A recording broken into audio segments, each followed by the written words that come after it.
United stand. How you lot doing, man? 3 a.m. in the morning here in the UK. We're raising a hell of a lot of money, man, for the NHS Rants. You've been going already. 3 hours strong with Mark. Got that W? Come on, G. Come on, told man. Told man already. W's only, fam. Yeah, 100%, man. Before we get going with the Flex and Rant show, first of all, give us a little registration. We're taking the register. Let us know where you're watching from and what time it is roughly where you are in the world right now. And a big thanks to everybody that's contributed. We've raised, you know what, let me double check right now.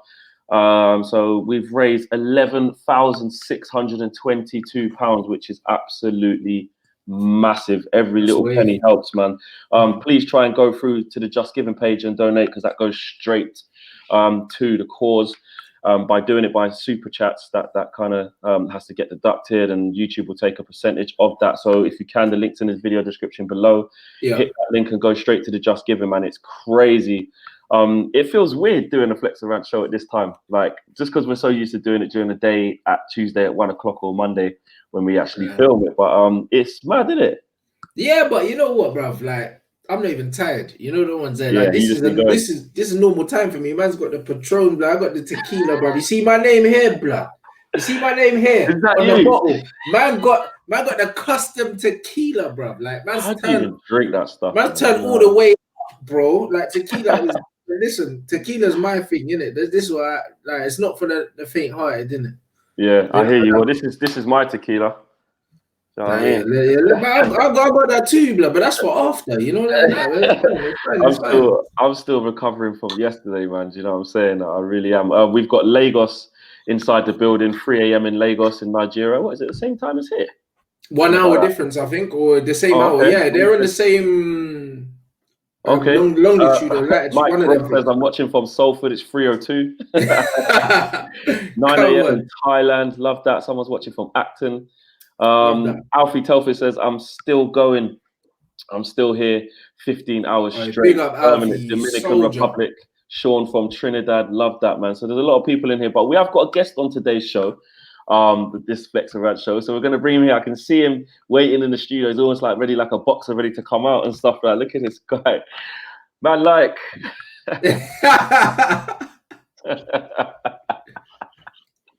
come on, Millie Rock and that Millie Rock. Oh my god! Acting. Hey, how you doing, bro? We acting, man. You get me? I'm out here, man. Obviously, give a quick 2-2 on Flex on the FIFA. You get me? No talking, Flex. Martial FC, yo, Martial Wonder, but yo, Flexi, I'm telling you this guy, yeah. If you play this guy on FIFA, yeah, all he does is Martial down the middle, and I can't do anything about it. I'll be honest with you, man. You get me?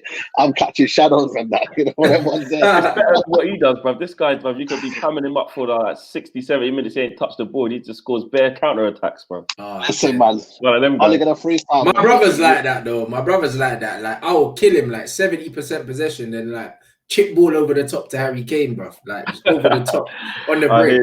I hear you. Got a super chat in straight away. This is from Ivan. Now the part I've been waiting for. Big up Flex and Rants, and God bless the United Stand and AFTV for what y'all have done. Respect to yourself for that, man. Appreciate that. It is going to be a marathon. We're over halfway through the marathon. I'm live, you know. I'm buzzing, man. But that's all, bro. It's lit, bro. I told you. Like, it's calm. There's another super chat here from Just Kicks07. Says it's 10 p.m. here in Brooklyn, New York. Love what you guys are doing. Been here since day one. Keep up the good work. I can't wait for football to be back. We share that as well, man. And there's another one from Kramer, live from Minneapolis, Minnesota. 9:04 p.m. So look, the USA is in the house, man. Another one, Captain Hoods. Says, man's on exams next month. Apple's studying, so I'll be zooting with you, man.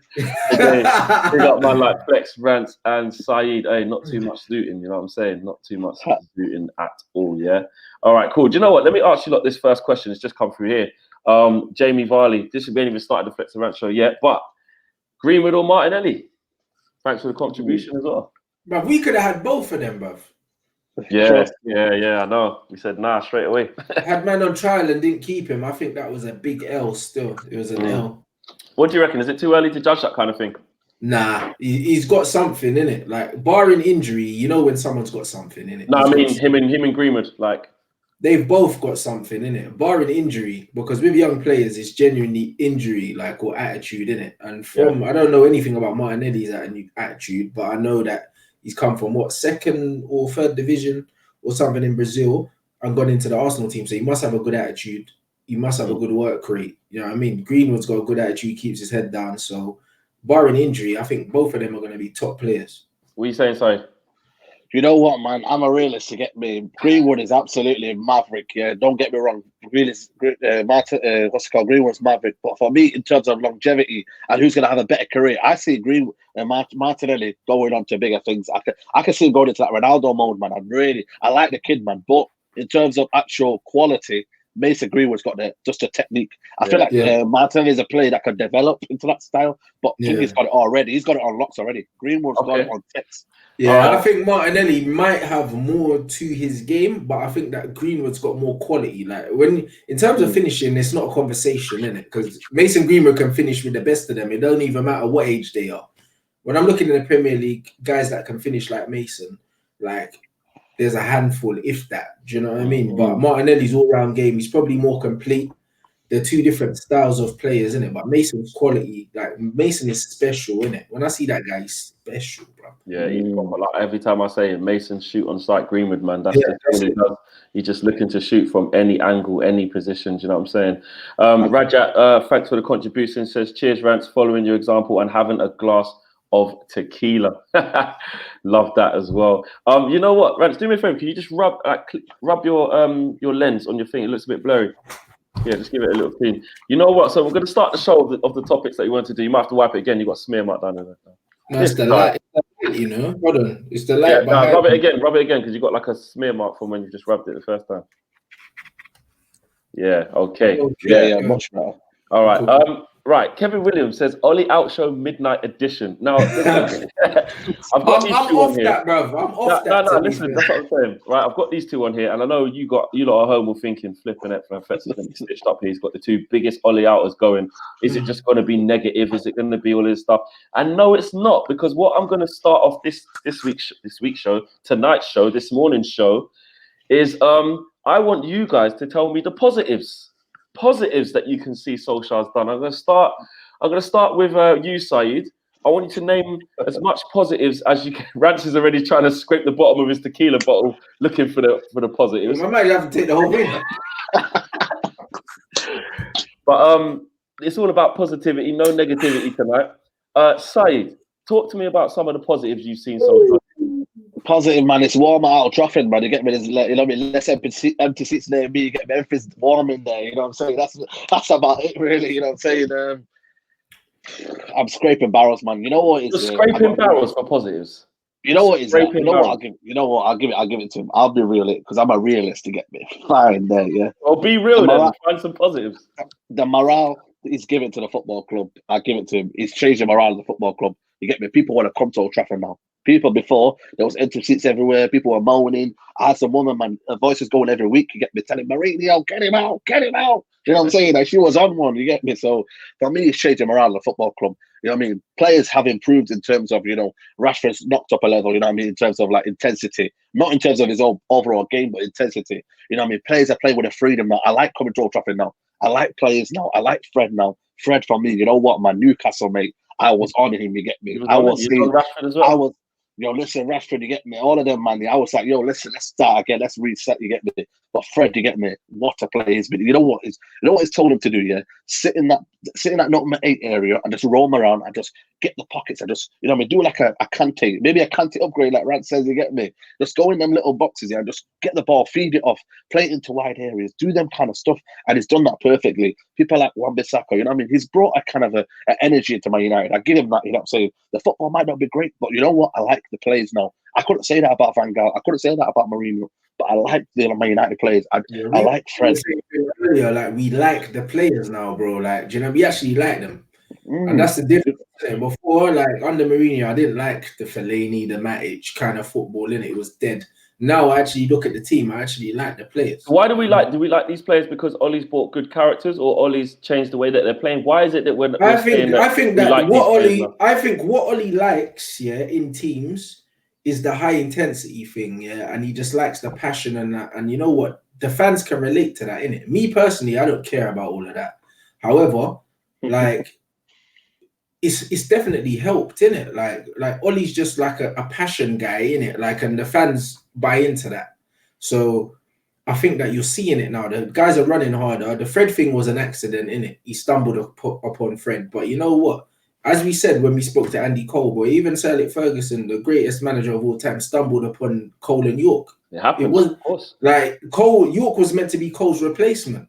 And then look what happened. Do you know it's the same with us as fans. It's no different to, you know, when a manager gets there, you can say, I don't really fancy this guy, or I've come in and I've got an idea of what I'm going. And you get there, and then something completely different happens. Like, as fans, we might say, this player's not really this or that. And then new evidence presents itself, and you can change your opinion. Everyone calls it flip-flops, but it's like everyone thinks you should perceive what's going to happen in 12 months and 2 years, and that you can't ever change your mind on anything. Adams, Enokala says, big up you guys, but isn't it ironic that our least experienced manager is most likely to succeed post-Fergie because he's getting backed by the board? Big up from Vancouver. And he says, very true. It's very true. Like, he is the only manager that seems to be getting properly backed by the board. But you know what? I don't think it's because of who he is. I think it's because, like, they've seen... I think that Ed Woodward knows that he's on his last legs, in it, because they've seen how many things have failed. And I think that literally he's under so much pressure now that he just kind of has to. Like, I don't think that it's because it's Ollie, because he's probably least deserves the backing that he's got based on results. But they are backing him. And you know what?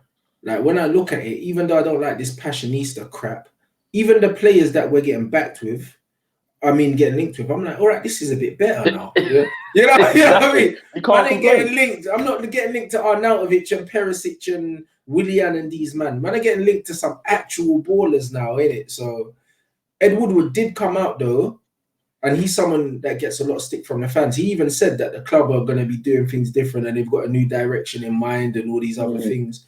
And you know what? We're seeing that now with the players they bought. Like, I'm not really a fan of like the pro British thing, but you know what? Even under Sir Alex Ferguson, we did it. So, do you know what I mean? It's looking like nostalgia FC, innit? So, if we buy the players that we're linked with, then that is what it is, bro. Even though Ollie's not a great manager, well, he's not a great coach.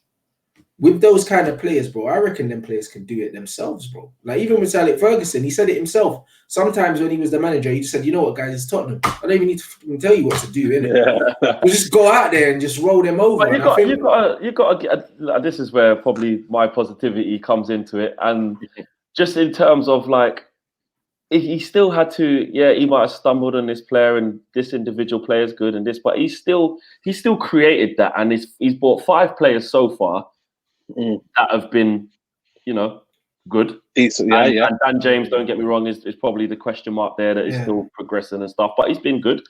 And then you're linked with, like you're saying, the likes of Sancho, the people that we're linked with.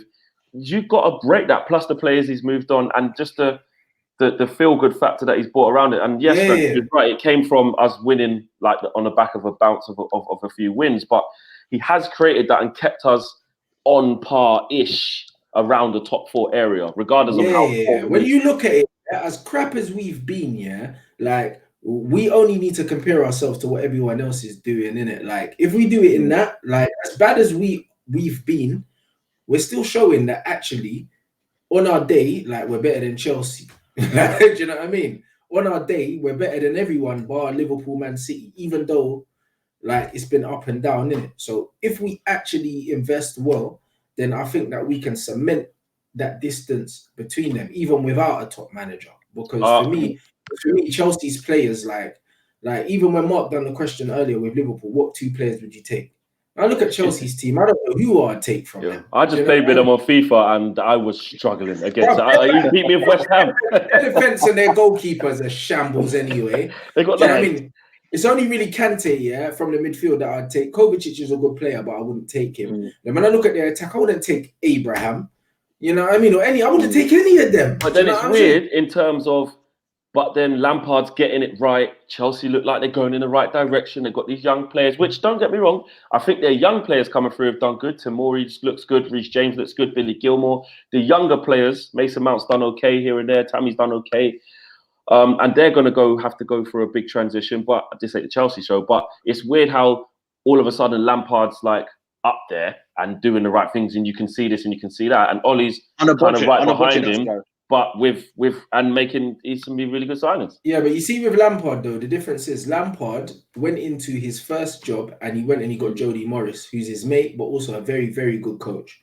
Do you know what I mean? That Chelsea youth team were boshing everyone, and Jody Morris was at the wheel there. So Lampard's gone in and he's known, you know what, it's my first job in football. Like, I'm gonna need a good coach with me, someone that I know. Ollie's just gone for McPhelan because McPhelan was there when he was there. Do you know what I'm saying? And his mate. But if Ollie was smart, Ollie would have got if Ollie went and got a very good tactical coach, to come in with him, he could have masked the fact that he's not a good coach. Do you know what I mean? Ollie was a very good number 2 because Ferguson did it all the time. He changed his number 2s, he kept it.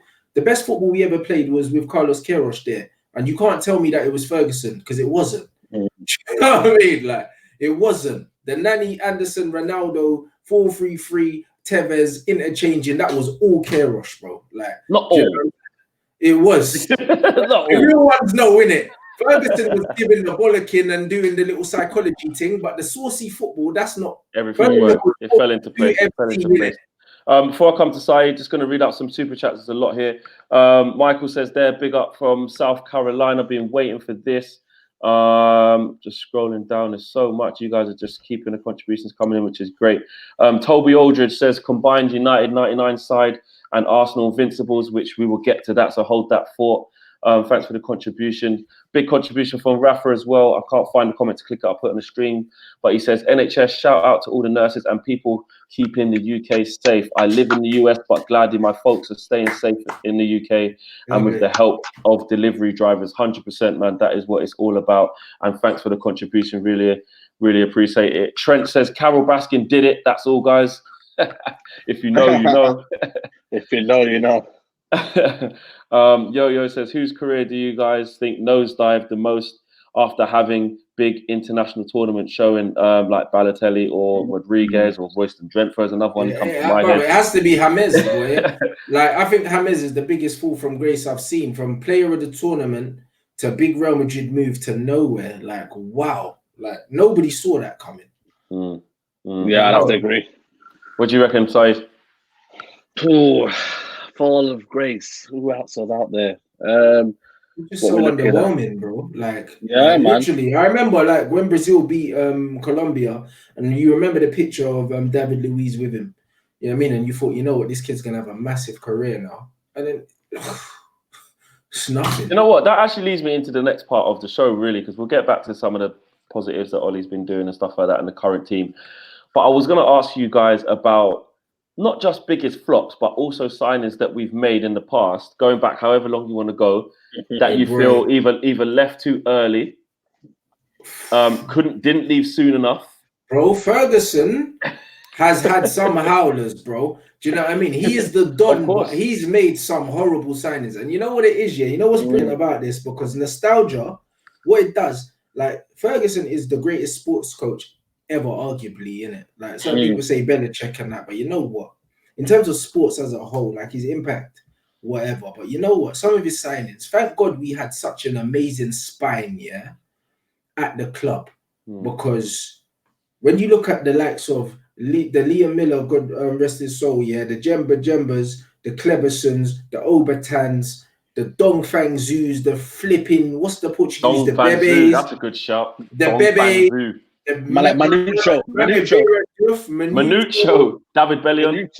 All these guys, David Bellion, they all flopped, bro. Even Alan Smith was crap.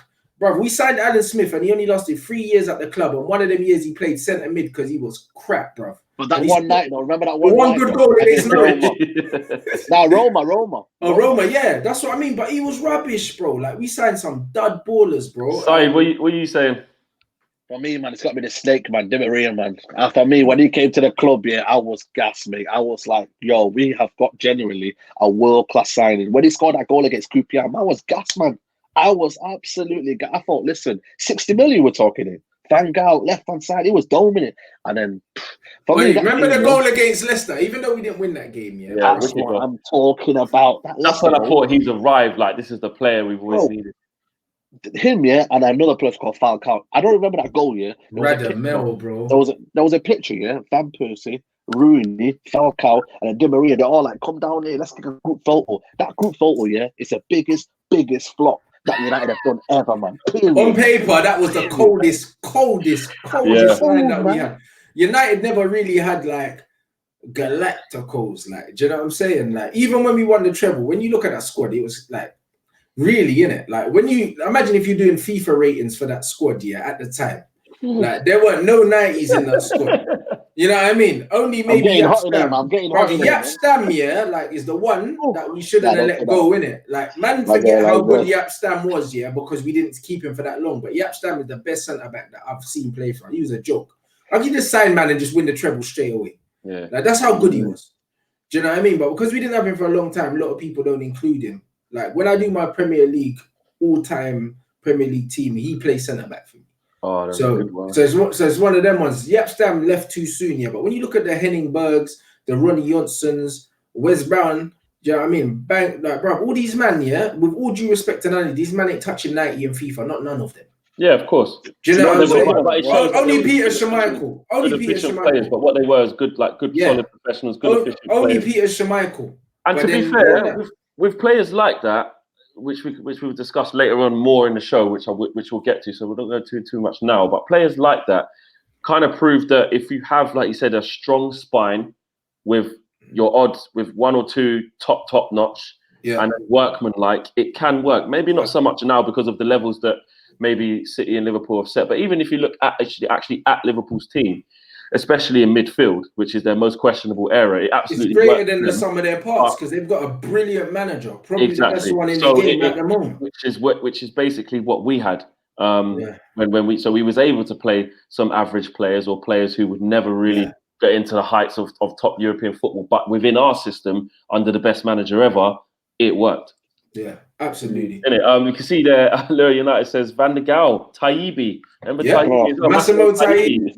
Remember Van der Gaal, bro. What Bosnich? Them man played in tracksuit bottoms. Yeah. What about what he's gonna say, sorry? Roy Carroll and what's that man there? American dude, Joe. Roy Carroll. Tim Howard. Tim Howard. Good servant for the club, though. I thought he was. I remember. Tim Howard was pony, bro. But Tim Howard was alright, man. Tim Howard was all right. He wasn't. He was awful. Awful. Tim Howard was all right. He was all right. He wasn't top notch. But he wasn't like as dead as like flipping. He was a Blackburn player, and he did well at Everton as well. I was gonna say that someone's just put it there. Daniel P. Where's it gone? Recent flop. Memphis Depay. I don't think Memphis flopped. I just think that Memphis came at the wrong time. Wrong time or didn't work out. Yeah, wrong time didn't work out. Him and Van Gaal did not gel, innit? Like, Memphis is a maverick, and so is Di Maria. And you know what it is? Van Gaal doesn't like players that he can't control, innit? Like, Sir Alex was the same as well. That's why Sir Alex Ferguson fell out with Beckham, he fell out with Keane. Do you know what I mean? Like, players that comes he can't a point control, where certain managers are like, no. And then when Rooney got a bit too big for his boots, do you know what I mean? They fell out as well. Last game of the season, remember, before Sir Alex Ferguson retired, like, he threw Rooney under the bus spectacularly. People forget. Like, players that he can't control, he loses it with. Like, he didn't like Beckham's wife. He didn't like certain things, and that's what he's like. You know what I mean? That's why Yapstam said he had to put hands on, man. Do you know what I mean? And that's why he got sold. So, do you know what I mean? Van Gaal was the same, and Mourinho was the same to a certain extent. If they can't control you, it's a very old school way of managing, innit? And with maverick players like Memphis, like, you can't really manage them like that. But Memphis is a top player. Like, you just have to look at the influence he has on his national team. That has some big personalities in there, and everyone respects him. Do you know and he's left Man United to obviously go to Lyon and has done really well there. Put himself back on the world map, should I say? And forget that league as well. Player. He's doing it in the Champions League and he's doing it internationally. Because people can say Farmers League, but you look what he's doing internationally. He's literally dragging that team through the mud at times, And also, like, you just got to look at internationally. Bloody, he's been very good. What about this one, Januzaj? That's a good one as well. Oh, he died. He was tipped to be the next Giggs. Is he still at Sociedad? He's doing all right at Sociedad, man. He's doing bits, man. I remember he ripped up Real Madrid, him and Odegaard, man. They ripped him up. I think he was a kind of a player as well. You know what I mean? Did fit the system. I remember when we played one game, was it Aston Villa away, and he absolutely domed. He won us the game. He won us a game. I thought, could he kick on because it was him? But that was when and he went out that same wasn't it? Was that when Giggs was manager? No, Moyes. It was under Moyes, wasn't it? Because Moyes was playing Adnan. It wasn't Van Gaal. Yeah, but I swear he was there for Van Gaal's first few games, and then he won at Villa. Was away at Villa, and Van Gaal he scored a winning goal. I remember, and I thought he's going to kick on, and Van Gaal kind of sent him out alone that season. Yeah, and Wilf Zaha he got rid of, and the next one I was going to get onto Wilf Zaha. Bro, I'm so disappointed. This Manchester United team is built for Wilf Zaha, bro. Seriously, man. What even now still? Bro, the way we play now suits him more than ever. Imagine Wilf on that right-hand side on the break. He'd be tying people in knots. Is he a viable option if we don't get Sancho? Bring him back. I think, that he's... I don't know. I don't think he would want to come back just because of the way it went. Yeah. If I was him, I wouldn't come back. I would leave that chapter closed. I think he's a good option for Chelsea because they won't get Jadon ahead of us. And I think that Pedro's... I think Zaha to Chelsea makes so much sense. That's a problem for me. United have had managers where they've been focused on a system so much that we've just abandoned the fair players. You know what I mean? So many fair players we're talking about there. Januzaj, Depay, Di Maria. You know what I mean? Them kind of players at Zaha. How many flair players have you got there that could win the game? But after one season, you're like, you know what? You don't fit my system. Van Gaal, you know what? Van Gaal, as much as we can talk about, you know what I mean? It should have been, had a full more years. He destroyed the whole team. Blind, another player, Blind, was perfect in that whole year. And then Blind is brilliant though, man. And he left him for us, Mourinho, Mourinho, man. He left us with some decent players, Van Gaal did. No, but what he did was he put Blind on the left back, which for me he shouldn't have. He should have kept him. Imagine him and Carrick. Imagine that, man. Yeah. I know. But Blind at left centre back was brilliant, and Blind left in a 3 as well was brilliant. Daley Blind was technically one of the best players I've seen at our club for some time. I hear you.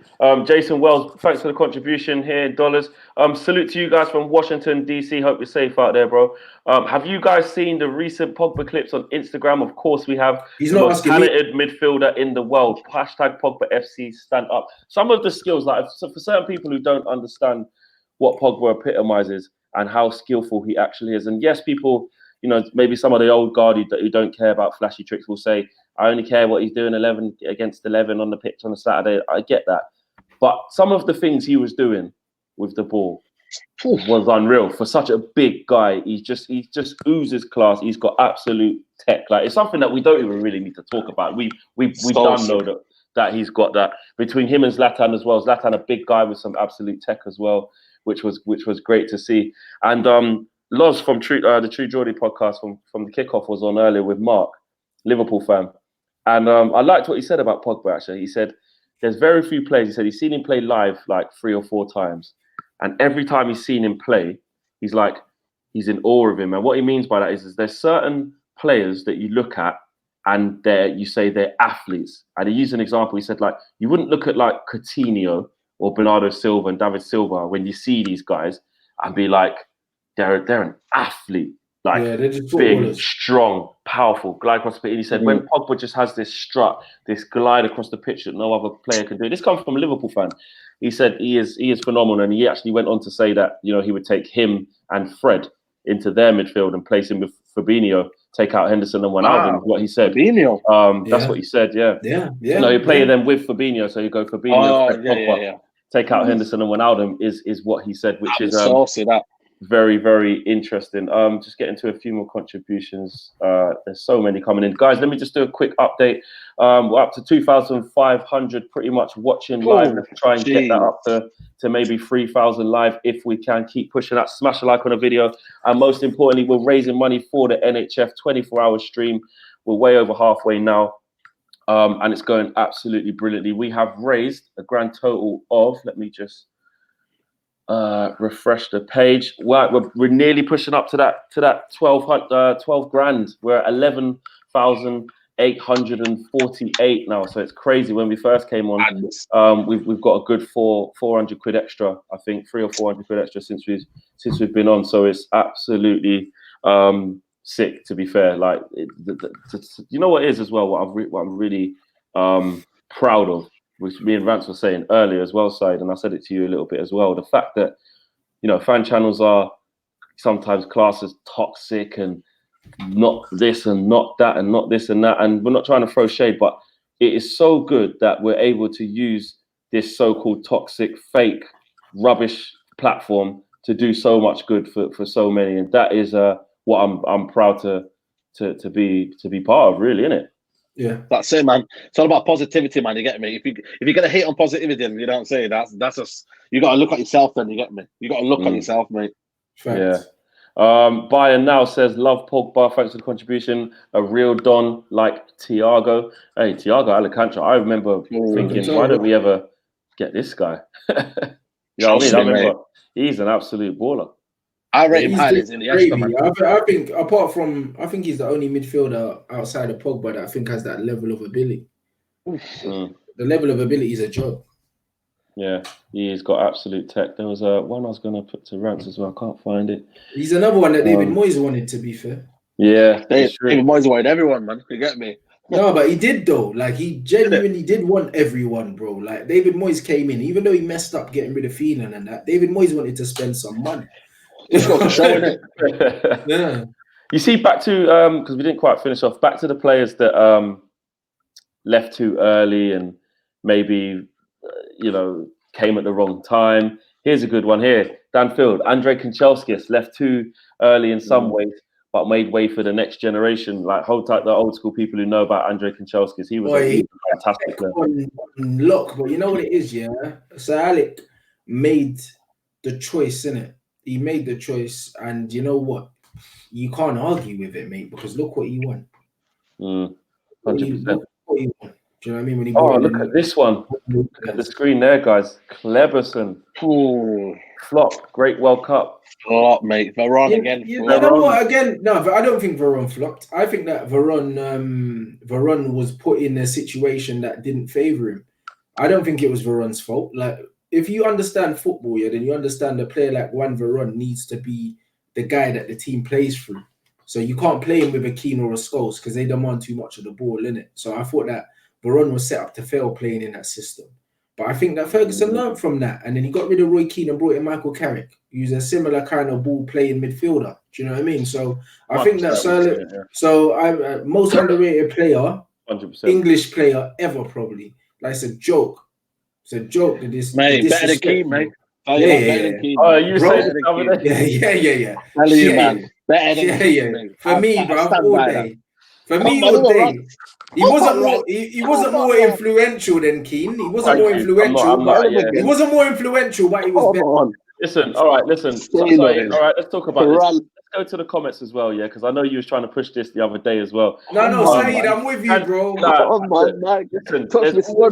Listen, you don't be having too much tequila. Oh no, actually, you don't even drink, so you had too much Red Bull. You had too much Red Bull. Basically, the Carrick thing is, on a technical aspect, the way he moved the ball and the way he passed the ball. Yeah, I can see where you're coming from. There you go. Then. So there's no answer then. About most influential. Yeah, exactly. Right. Keane was more influential, but Carrick was a better player, and I think that Roy Keane would admit that.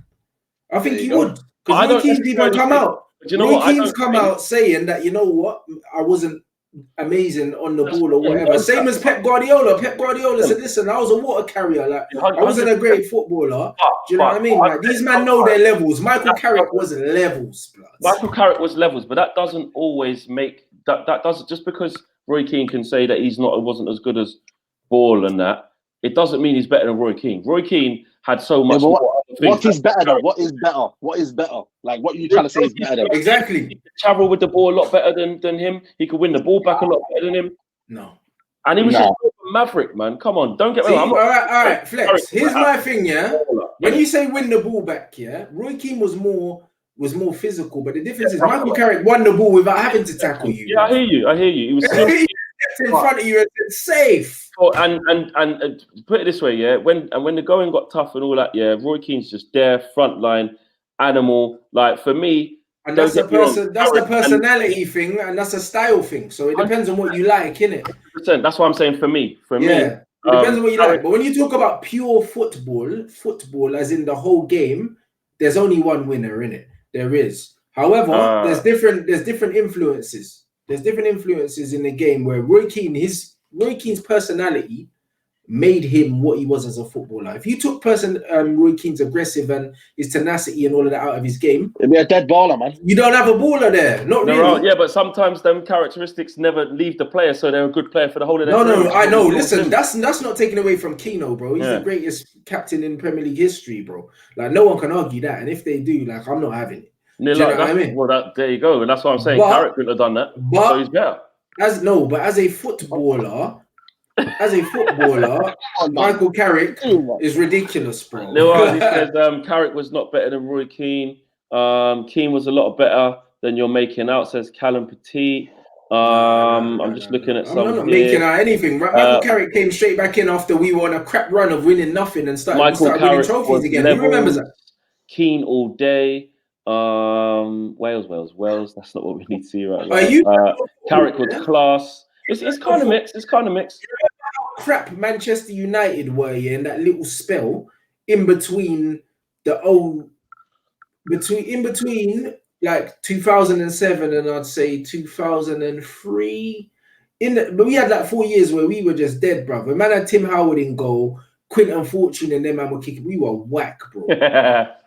2006, yeah. 2006, yes. Thank you. 2012. Bro. Carrick was absolutely. And then Carrick came in and we started, bro. We won the Champions League almost straight away, bro. Carrick was brilliant. Listen, I rate especially when you say Carrick is one of the most underrated English players ever, 100%. Man, underrated Carrick. You gotta understand that we won the Champions League almost as soon as we signed, man. Just like when we signed Jaap Stam and then man done the treble. People forget how good Jaap Stam was. Pelo man, that's all I say. Pelo. But you know what it is with Michael Carrick, yeah? Because he's so cultured, yeah? He doesn't have the aggression. He doesn't have the passion thing. People underrate, yeah, the class of being able to read a situation, step in and not have to make a tackle. Which is why a lot of people say, Vidic is better than Ferdinand because Vidic made slide tackles. But Ferdinand just stepped in front, took picture pocket, mate. Do you know what I mean? So it depends on what you like. Do you know what I mean? Like, I like football in the purest form, innit? That's why I never rated guys like Souness, bro. Dead baller, just kicking, man. Dead baller. Hatchet, man. Take a run as big, by the way. Dead baller. Man United 7 has a contribution. Which I'm just going to go through some contributions, guys. There's a lot here. Want to go through them. Yo, Flex, Robbie doesn't get it's more than Pogba's hair. It's funny that he doesn't watch United regularly yet, says Pogba has been playing bad, even though he topped 9 stats and was in the team of the year. Maybe he thinks Pogba is what Ozil is. I had a big discussion with Robbie the other day on their channel, and he was kind of saying, yeah, but his hair and all that, but he's been playing bad. He hasn't been playing as bad as everyone. He was the only player that didn't play for City or Liverpool that got into the team of the year. There you go. You can't talk about Ozil. What's Ozil doing? Ozil's taking. He was playing Fortnite with me, mate. Just before I came on it. Paulo Katamba says Shinji Kagawa was another one. He was a good player. He was a good player, but Rooney never left when he was meant to, and that messed up Kagawa. That's another one. People forget that, but Rooney was meant to go, and then Moyes was stuck in his bum, bro. Yeah, Mkhitaryan, another one. Adams and Nicola says, Rants, you're a G, but you don't give Dan James cause. After watching Sunderland documentary, it's easy. It's not easy coming from the Championship to being a first-team player at Manchester United. It's not his fault he's playing. That's why I've always made it clear who I blame. Right, this is a good one from Toby Aldridge as well. I'm glad I got to this. This is fantastic. We're not going to move off this until we've done it all each, yeah? And I'll start with you, Saeed, right? And Rants, I'll come to you second. Okay. Thanks for the contribution as well. Who would your ultimate United 6-a-side team be for the Premier League era? 6-a-side. Era. Go. Right. 6-a-side as well, remember. It's not 11-a-side. Keeper, I would go with Petr Cech. You know what I mean? That's for me one of the best. For me, no, you're United. Oh, United. Okay, United. Okay, I'm gonna go with Van der Sar because I feel like he was a more of the keeper. You know what I mean in terms of what I've seen. Yeah. I'm gonna go with obviously he needed a defender and one that can play off on the back. So I'm gonna go with my Rio. You get me? My dog. You get me? You know what I mean? People talk about Van Dijk and all that shit. Yeah. Rio. Forget Van Dijk, mate. Yeah. Obviously. And then obviously Michael Carrick in there for me, just to spray the balls. You get me left, right, centre. You get me. No one's touching the ball. You get me. No one's messing around with that ball. That's free. Then I would have for me, you get me, man like CR7. You get me. What we're talking about here, like how can you not be in the team? Man like CR7. And then for me, you get me, one of my all-time finishes at the football club. You get me? Man like Rooney, you get me? People respect on this guy's name. Man like Wazza, you get me? Man like Rooney, man, you get me? People, you know what? People underestimate this guy, how good he was for this football club, man. The days when he was the one that made Ronaldo as good as he is. I'm telling you, because he sacrificed himself, to be on the wing. He sacrificed himself to make all the runs for Ronaldo to come into. So put respect on Rooney's name. So for me, that's my 5-a-side. No one ain't gonna get the wrong. No, that's only that's 6. Four. You got that's 6, 5. man. Yeah, you got that's one 5, more. innit? 6%. Okay.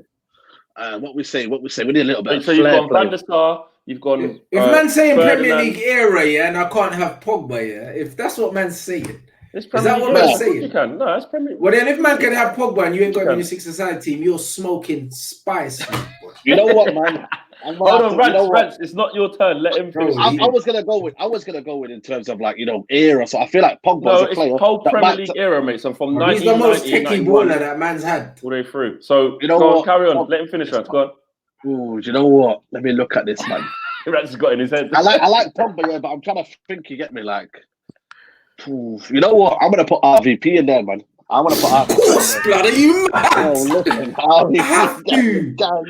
Hold on. All right, so let's recap on Sai's team before we go to Rants' team. So we've got Van der Sar in goal, Rio Ferdinand at the back on his ones, Carrick, Ronaldo, Rooney, and who was the sixth one? And RVP. Rants, who would your 6 be? Bruv, Van der Sar in goal. Yep.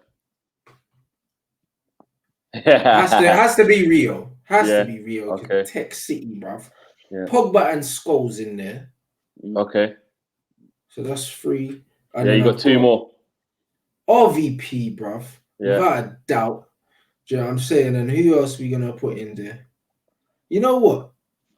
Are you sure? I've got one at the back. I've got 2 in midfield. Yeah, I've got a goalkeeper. Yeah. Got RVP. I've got 1 more. Yeah, it's tight. Oh, no CR7, no Rooney, no Giggs, no CR7. No No. You know what it is, yeah? Yeah, if I can have Eric, then Eric goes in there. You know what? Because it's no 6-a-side. 6-a-side. No. 6-a-side, small-sided games, yeah? 6-a-side. Van Persie's got the tech and he's a finisher. In 6-a-side, your close control is paramount. That's why I'm not playing Rooney and I'm not playing Ronaldo in there, bro. Because it's a short, sharp game. Boom, you don't think Ronaldo's bad enough 6-a-side? No, not like Van Persie and them, man. No, he's not Messi, bro. Ronaldo goes in ahead of Van Persie. No, he doesn't. No, he's running rings. He's he doesn't. Slapping man running rings. No, he doesn't. No, he doesn't. All right, bro, small-sided games and that. You're seeing Van Persie not making mermaids and that, bro. George Carl says, no, Ronaldo, I'm out, guys. No, nah, bro. Do you know what I'm saying? You're not putting Ronaldo in a 6-a-side team.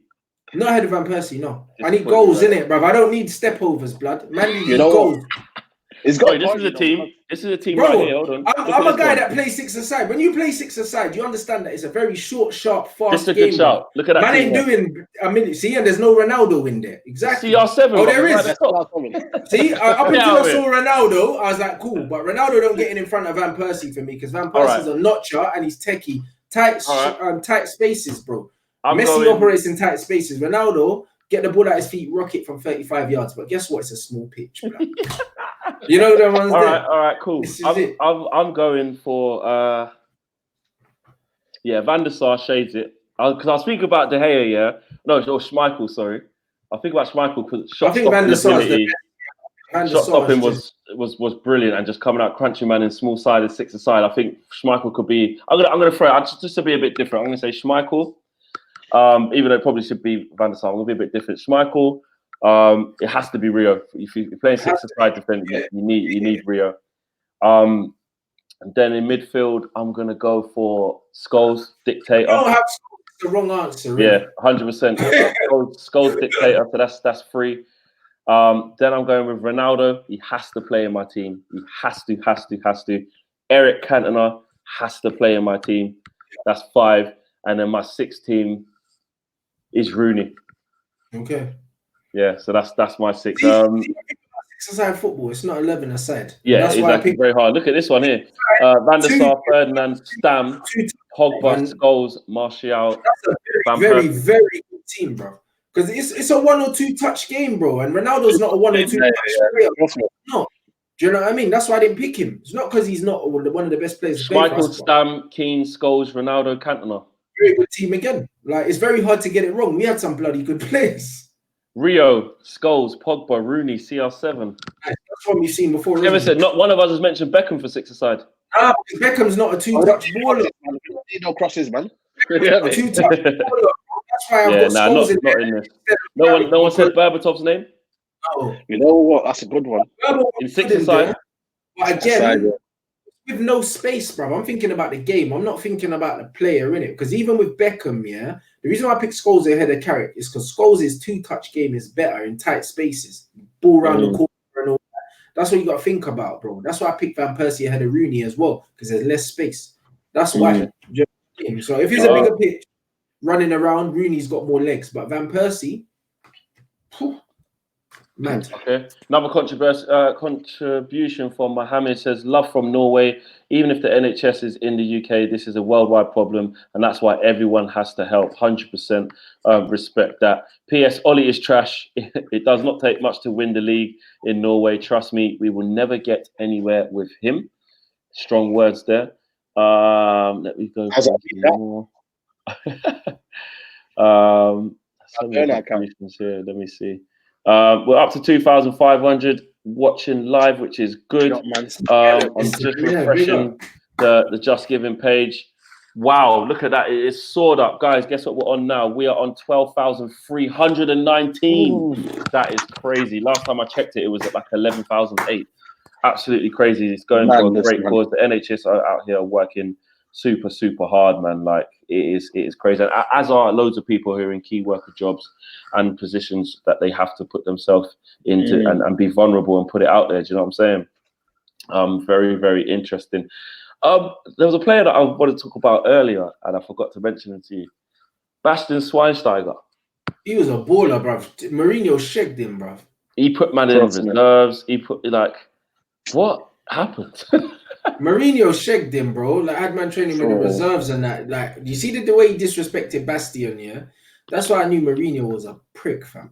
Like, the way he disrespected him, you know, like legend in the game, bro. Like legend in the game, and he was a quality player as well. Yeah, he didn't have the legs and that, but you know what? Yeah, Scholes, he never had legs towards the end of his career. Do you know what I'm saying? But if you play the right people around him, that you can get the best out of him, because Carrick was doing Scholes' running for a long time. do you know what I mean? But you know what? You knew what you get the ball to Scholes, and you know what you're gonna get.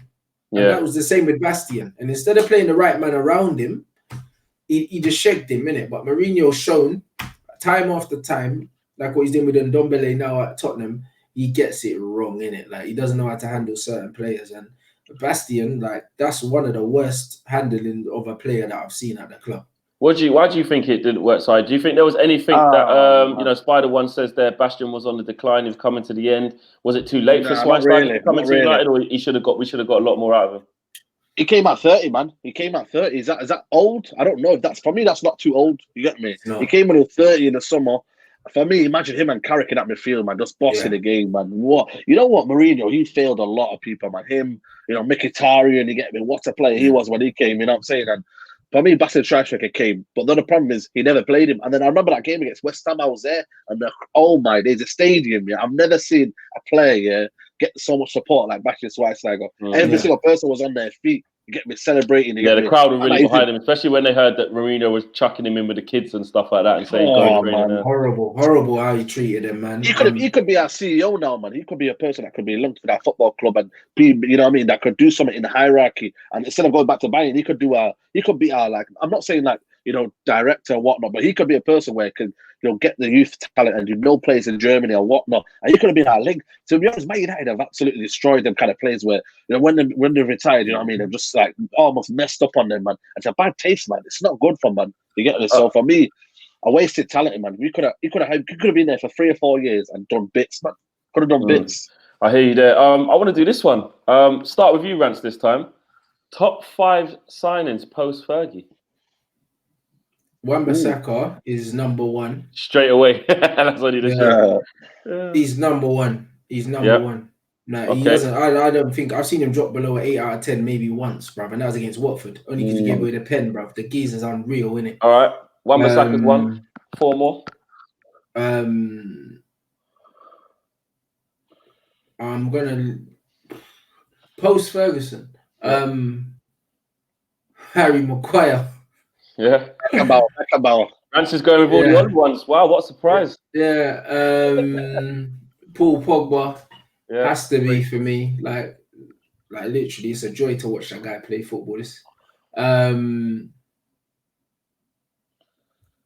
Anthony Martial. I was going to say, when is he going to get in there? Yeah, come on, G. LV genius, bruv. I didn't, bruv. Yeah. Bearman didn't even know who he was, bruv. I knew who he was because he slapped Arsenal. Yeah, that game that made him, man. Yeah, but before that, I didn't know who he was.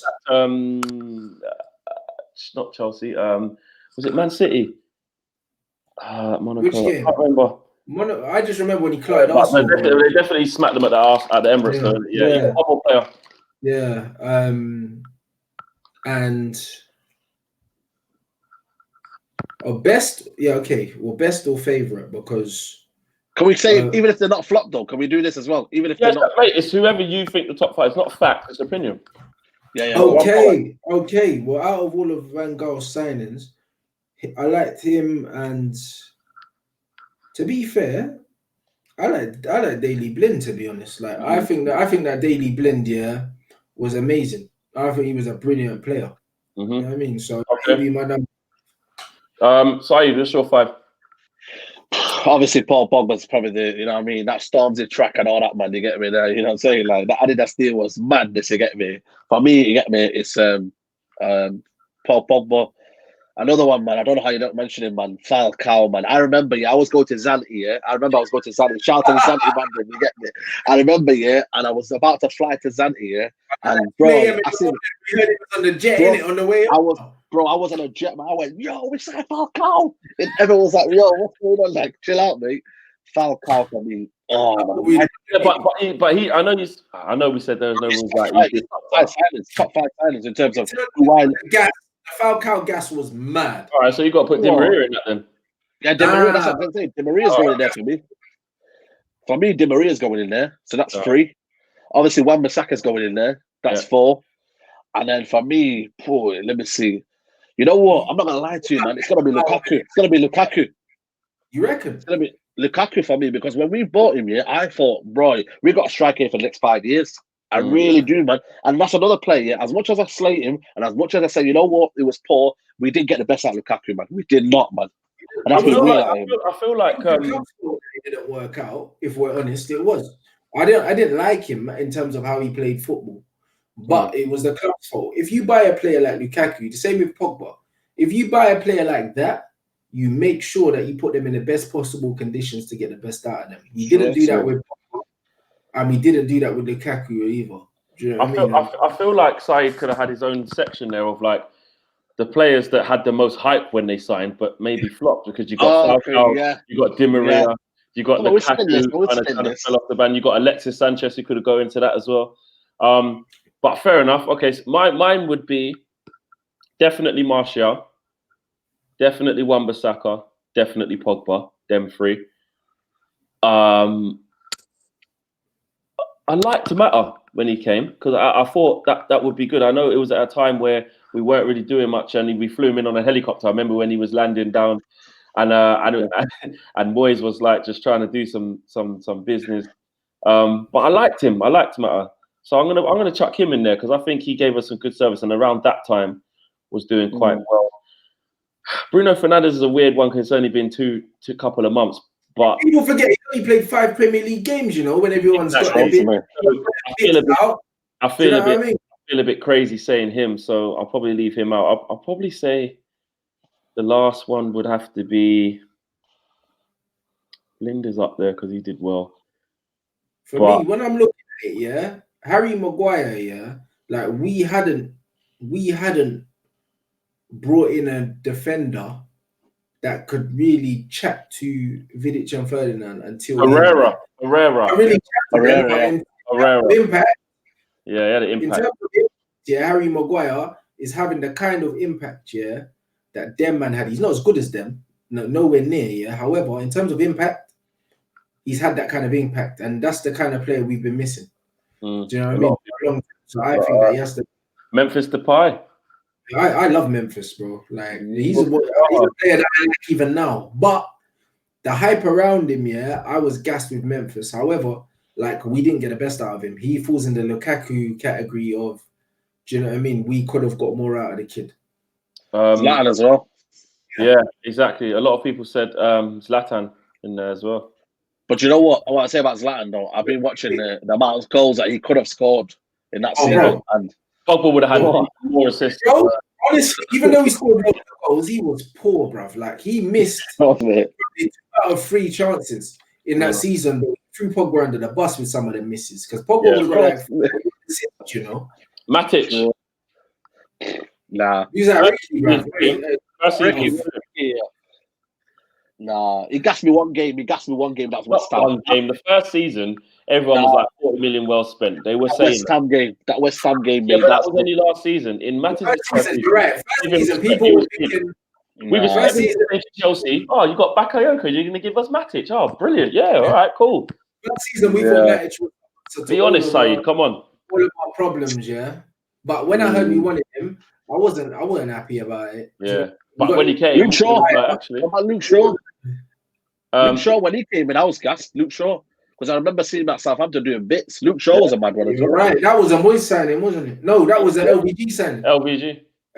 Moyes lined it up. LVG pulled the trigger on it. Yeah. Eric triggered, but he didn't. Yeah. Eric Bailly. He's work in process. Isn't it? Still not proved it yet. Lindelof. Underwhelmed. I think Lindelof started so badly, that I don't think we can say that. I think Lindelof's grown into a Manchester United player, but when he first came, he was looking like a calamity. Trust me. He got sent off in his first game, bro. This is from One Kurd. He says, right, this is a list of names for you guys. Thanks for the contribution. Oh, excuse me. It's a birthday. Awful. Saul, Niguez, Partey, Ndidi, Neves, Rice. Other ? Who do you buy as United's future CDM? PS, hope you're liking the names. Partey all day long. Partey, mate. Partey's the one for me, man. If he was to come at United, mate, and for me, I don't know what this all this nonsense about. Yeah, we got Fred, we got Matic and all that. Listen, it's all about competition, man. Gundogan, Rodri, and them man there are not getting games because you get me. Fernandinho's still bossing it at 35. It's all about competition for places, and when you got competition for places, people rise up, man. People like McTominay be like, you know what? Let me see if you're gonna have competition. I'm gonna be here to settle it. So for me, if you go and get Partey and Sancho this summer, for me, I'm happy, man. I'm happy, mate. I'm like, you know what? We can do bits here, yo. We can do bits. What do you think, Rants? I agree with him. Do you know what I mean? I said it before. Samari is another player that I like. I want him. I think he's a baller, bro. He's a baller, but I just like ballers, innit? Do you know what I mean? That's just how it is. I just like ballers. That's just what I prefer. Like he wins the ball, but he's a baller, bro. He can carry it, he can pass, he can hold it. Do you know what I mean? Like I like players like that, but Partey is a big reminder that game that Atletico had against Liverpool. I thought he was excellent. Partey fits the bill, innit, for what we need, innit? Like he ticks every single box. So yeah, absolutely. I think that position and the right midfield position. If we sign 2 players in the summer, and one's a DM and one's a right midfield, I expect us to challenge. My boy just, I'm not going to say his name, but my boy just messaged me. He said, Rants and Saeed are too young to remember Roy Keane at his best when he came from Forest to replace Robson as number 8. Disrespect at the highest level to say Carrick was better. No, it's not. Keno was a box-to-box, bro. I know that Keno was a box-to-box here, but man never had the tech of a Michael Carrick, bro. Like we're not talking about great players, though. Keane is a great player, but for me, my style of football, I want technical maestros, and for me, Carrick was a maestro. Carrick was a maestro. Carrick was the player that you talk about in the same kind of ilk as like the deep lying Pirlos and them, man. Like you don't talk about Keane like that. Keane was an enforcer. Do you know what I'm saying? Keane's personality is what made him what he was. I mean, he was athletic, he was aggressive and that, but in terms of finesse and vision and passing and that, bro, Michael Carrick's in a league of very few players in football, bro. It's like Dennis Irwin. You know, Dennis Irwin. I like so techie, bro. So techie, though. But for me, Padre Severo, the way he used to go forward, up and down, give an outlet. For me, I love that, man. So it's one of them. It's all about opinion. It's all about opinion. It is, but it just depends on how you judge football, innit? It just, in terms of tech, bro, like, Carrick's tech was different, bro. Both feet, you know, left foot, right foot, yeah. He'll play a through ball from 30 yards and dip it over the top of the defense, straight over to the striker's toe. I just think Keane showed like maverick performances. Like, you see, like, I know it always I know he's talking about Shearer and that. Or just games like that, even when he didn't always score. I just think that level of like how he single-handedly like raw our team and stuff like. You're talking about influence, just like Steven Gerrard. Influence. Steven Gerrard was very influential, but he wasn't a better footballer than Paul Scholes. But he was. Yeah, but there's more of an argument with that though, because like, but he wasn't a better footballer. Gerrard put up numbers. But in terms of influence, he was more influential. But then what's more important than someone being techie or someone having a big influence on the team? It does depend what you're looking at or what your team needs. Depends what your team needs. Flex, you see, that's not the question. If the question is if you're deciding who's a better player. Because if it says who's the better footballer or who's the most influential player, it's not the same, bro. Just but what's better though? Souness was influential, but he was a shit footballer. Yeah, but what I'm saying is you could say who's the better footballer, but then which could be Ravel Morrison, but the more influential player was someone else. You know what I'm saying? How about Fernandinho? Look at Fernandinho. Exactly. Fernandinho, mad influence. But Fernandinho, that's what I'm saying. Fernandinho's not like a Carrick. He's more like a Keane. Exactly. You could argue he's had. But he's fantastic. He's probably the best central defensive midfielder in the league, and has been even at his age. City fans could argue Fernandinho's better than Keane. You know what I mean? Like, it's real. Last 10 years, Fernandinho's probably done more. You know what I mean, in terms of what he's bought for City than maybe Keane. I'm trying to put it out there. You know what I'm saying? They can say that. Okay. Influential, to be an influential player, you don't always have to be the best player, bro. Like, that's not what influential is. Do you know what I mean? Gary Neville was hella influential. 100%. I'm not saying you're in the later years when he was a skipper for Man United, but he wasn't one of the best 5 players on the pitch. This I understand it. I think you lot are getting me twisted. This here, look, Keane got wins, but Carrick was a better footballer. 100%. Argument, I don't mind that. The footballer thing is fine. I don't mind that at all. Who's more influential? Steven Gerrard was more influential than Paul Scholes, but he wasn't better than him. Do you know what I mean? Like that's it. He wasn't better than Scholes, bro. All right, we've come to the end of the Flex and Rant show. That has absolutely flown by. The first hour down. Saeed, big yourself up for joining us, man. I've got another guest there waiting in the wings, but yeah, appreciate that, bro. I thought after I beat you up on FIFA, you might just go crying to bed and go sleep. Leave you out, man. Leave you out. Your Martial, let's see one hit wonder. You get me? Get out of here, man. I'll come back. You get me? Man's comeback. Minor setbacks, major comebacks. You get me? All right, big up the gang, man. Respect. All right, respect, bro. All right, take care. Rants, we got another one here. Rants, I don't know if you're dipping or you're staying for a bit longer. Listen, I'm drinking, but I'm here for yes. The next guy we have got coming in is man like Mr. Adam. Boy, what's going on, my guy? Come on, G. How you doing, bro? Oh man, that was a load of noise, that guy's in. Oh. All right, I'll tell you what, Rants, don't say anything. Just be quiet for a second. Michael Carrick or Keane, or is it not even a debate for you? Michael Carrick or Keane? Yeah. Who's better? Who's the better? Well, there's the better footballer / better player, most influential, all of that. If I just say to you, who you having, who are you going with? This is a debate about not having the better player. It's about having the best team. What player suits the team best, and in terms of what player do you need at the moment? I mean, Carrick. Yeah, not to put in our team. I'm just saying, if just in general, Carrick or Keane. I'm just saying in general.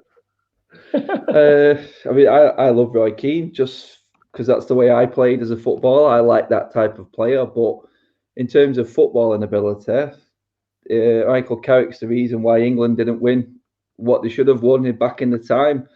Michael Carrick is, oh God, I mean, it's a hard question, that, mate. That really is. But football ability, it's Michael Carrick. Influence is Roy Keane, without a doubt. That's it. That's mine. Nutshell, mate. 100%. 100%. And I'm definitely not debating that Michael Carrick is better on the ball, better technically, more astute player. And then obviously, like me and Rance were saying, the influence that Keane had on his teammates and the team was just on another level that most players, like you said, who don't have that footballing ability. Another level, bro. Roy Keane, who he is as a man, is what took him up ahead of Patrick Vieira, because he wasn't a better footballer. Patrick Vieira was ridiculous. But Roy Keane just has something about him, that either you love it or you hate it. You want him on your team, mate. Do you know what I mean? 100%. If Roy Keane's on your team, you love him. If he's on you hate him. Do you know what I'm saying? And that's what took Roy Keane above Vieira, because it wasn't technical ability, because Vieira was No. There was, I said this to Robbie when he was comparing the two, and I said, look, there's things that Vieira could do that Keane could never dream of, like gliding past players like they weren't there, amazing with his feet for such a big man. But there were certain things, like you said, that when it came to Roy Keane, though, that Vieira couldn't get near him. Just a bit of an update as Adam's coming in. Adam, I know you've been following it throughout the day. This is another little thing that we're going to do here. 24 hours streaming. We're doing really well. We have raised, let me check the total now. Let me just refresh it. We are at a staggering £12,363, which is absolutely amazing. Brilliant. All the money going to the NHS as well. Guys, the link is in the video description to go straight to the Just Giving. I know the super chats are coming in, but it is better to go straight to the Just Giving, as it goes straight into that fund. And it just makes it a lot easier. So try and do that and get your questions into these guys about what you want to talk about and stuff like that. Adam, give me some positives of what Ollie's done this season. Well, not even this season, since he's come. Positives from his reign. Positives from Ollie.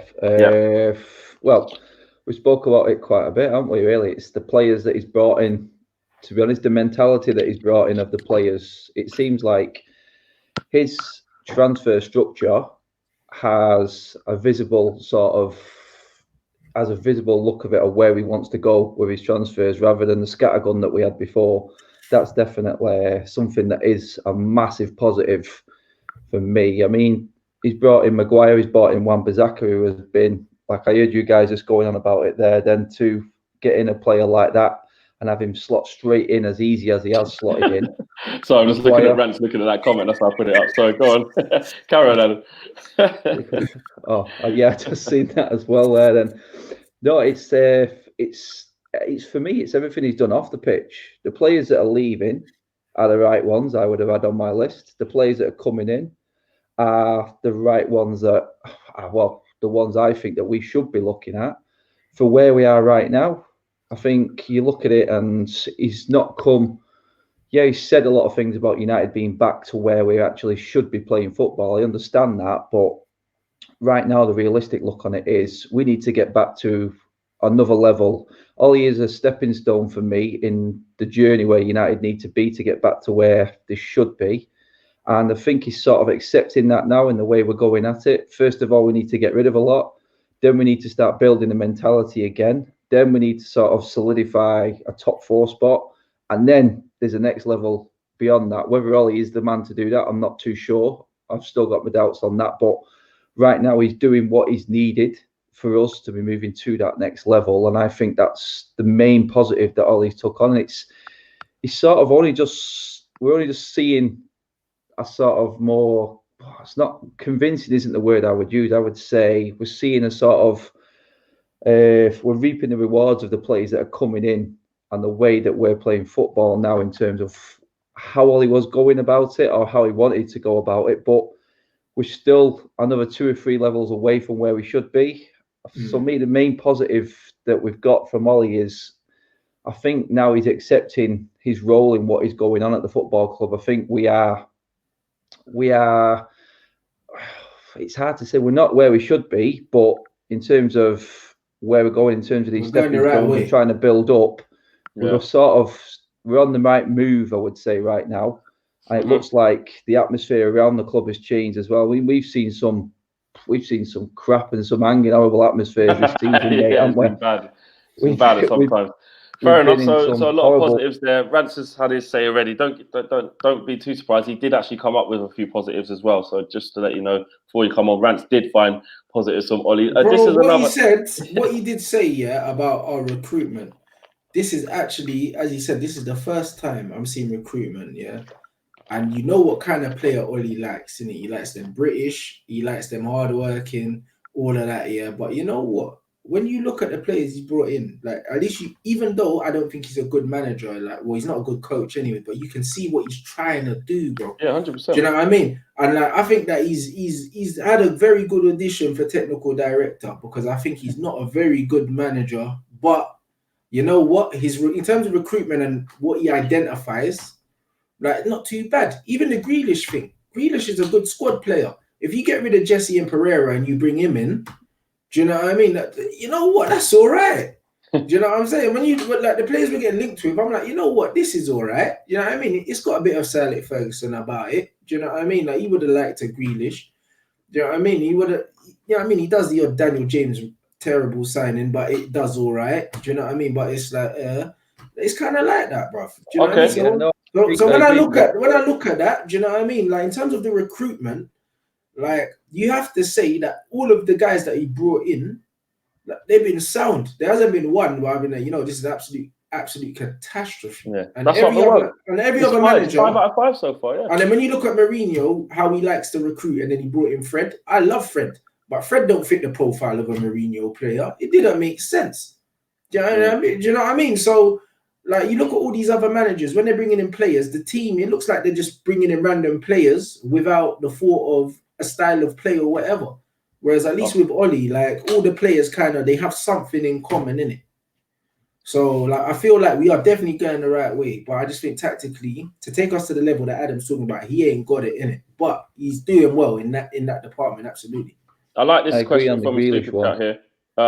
From Jerome. I want to ask both of you this. I'll ask you first, Adam, and I'll come to you, Rants. The most underrated United player this season? Underrated. And remember the word underrated, so it can't be someone who everyone does actually realise is, you know what I mean, is doing bits or whatever. Underrated. Ooh. Underrated. Wow, because there's been a few decent performances this season. So yeah. I mean, if you said underrated, because you know how I feel about Harry Maguire, I still feel like there's some people who are not giving him the sort of. Is it him then? Because everyone said 85 million hasn't been that good. Well, some people have said that. He said, I mean, it's not. He didn't. We always said it. The players don't make price tags at the end of the day. Yeah. But for me to come in and be captain at United and do what he's done, and has looked to be shaky at certain times in games, but you know what? You put another player next to him. He's nowhere near. I think I heard you talking before about Rio Ferdinand and Vidic, and we're nowhere near that sort of level. But he hasn't got a partner next to him yet who I think is going to make Harry Maguire better. I think to have the second best defence in Europe right now before we finished, and obviously we're shouting and raving about Wan-Bissaka.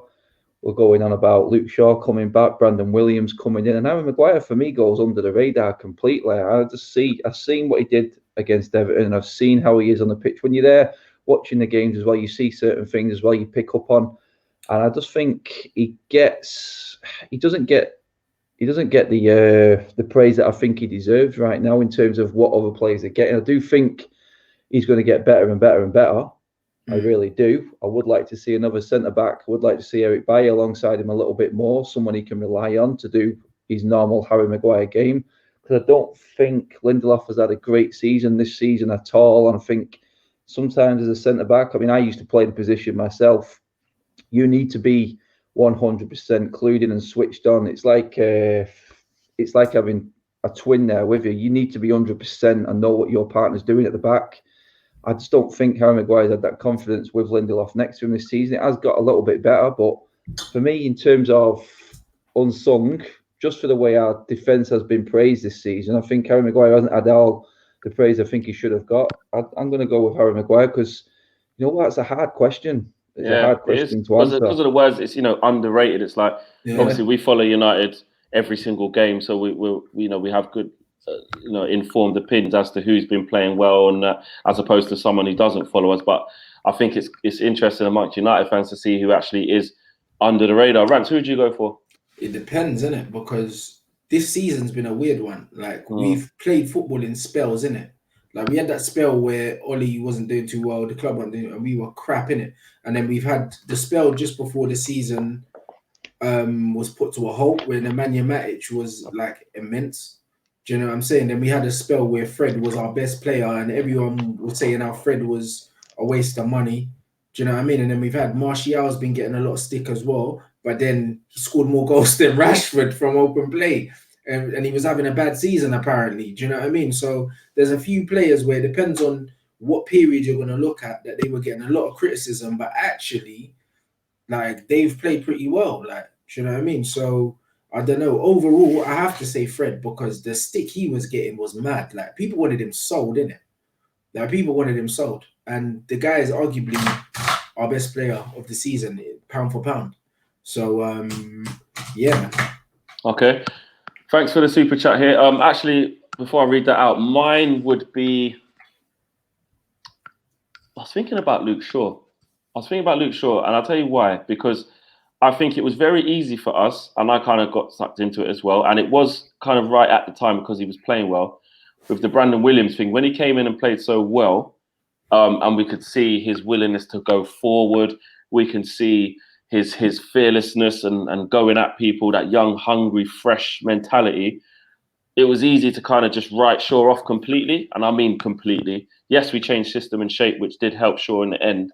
But I also think that he raised his game. I think he responded well to Brandon Williams coming, to not playing, and that showed good mentality. And you know, obviously, I'm there after every game interviewing the likes of Adam. You're there all the time, and I've even interviewed you a couple of times, and I agreed with you where we're like, yeah, Brandon Williams should be the left back. Shaw shouldn't be getting back in. At times when he was playing well, then we saw Brandon Williams as a young player.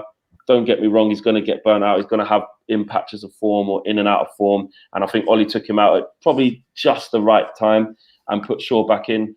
And I think Shaw really come into his own to the. But do you think Luke Shaw's underrated though? Because I think this season, minority in terms of United fans that don't really rate him that highly, bro. Like that's what I mean. That's why I think when I say underrated, I don't mean underrated like on this whole like, oh, everyone's saying he's shit and he's not shit. I don't mean that. Okay, because I mean like this season.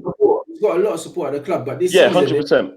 But I think like every time I've seen him play left centre back, he's been one of the best players on the pitch. Yeah, 100%. In the free, at left back, nah. But left centre back in the free, and it's the same with Fred because like when he's come in, he's been superb. McTominay, has he been underrated this season? I don't think so. I think we know because he's had plenty of praise. He's had praise this season, so he's not underrated. What about Dan James? I don't think he's underrated. Dan James has done well. He's done well for what he is and where he came from, innit? I mean, yeah, I've said what was it? I think it was the Burnley away match where I give him a man of the match in that game just simply because of his work rate. And you know what? He hasn't got many tricks in his locker, let's be honest, has he? He's got his pace and he's got his work rate. He comes in, it's like Rants said before regarding the players and the squad players. He's a great squad player. You know what? You take him over a lot of players that are in our squad just to be there on the bench. Well, and a lot of games that we've played this season, sorry to cut you off there, Adam, but when we wasn't really having much in terms of creativity before Bruno come and stuff, unfortunately for Dan James, it ended up being his downfall because of the tactics, but it was literally just see if you can get this kid running at people, just trying to just be a pain. And he was a lot of the time the only outlet we had in a lot of games. Yeah, true. You know what I mean? He was probably expected to do too much. It was, I think, you could look at it two ways. You could say it's stupid saying his start to the season was detriment to how he's finished this season because all the expectations went through the roof. Yeah. But at the end of the day, he's a championship player. We bought him from a mid-table championship team. That's what we bought. He bagged he bagged in his first 3 games or something like that. And everyone was getting mental. A goal against Southampton. Everyone's like, we have got a player.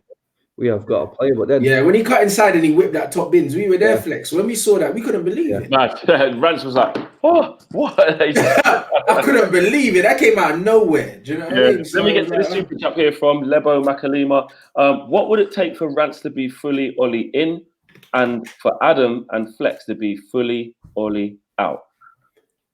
Well, for hell to freeze over, probably. Like, do you know what I mean? Like, it's never going to happen, bro. But what I would say is, like, I'm not going to be campaigning for man to get sacked. Do you know what I mean? Like, I've made it clear that I don't think he's the best man for the job. And I believe that Manchester United should be going for the best in class, innit?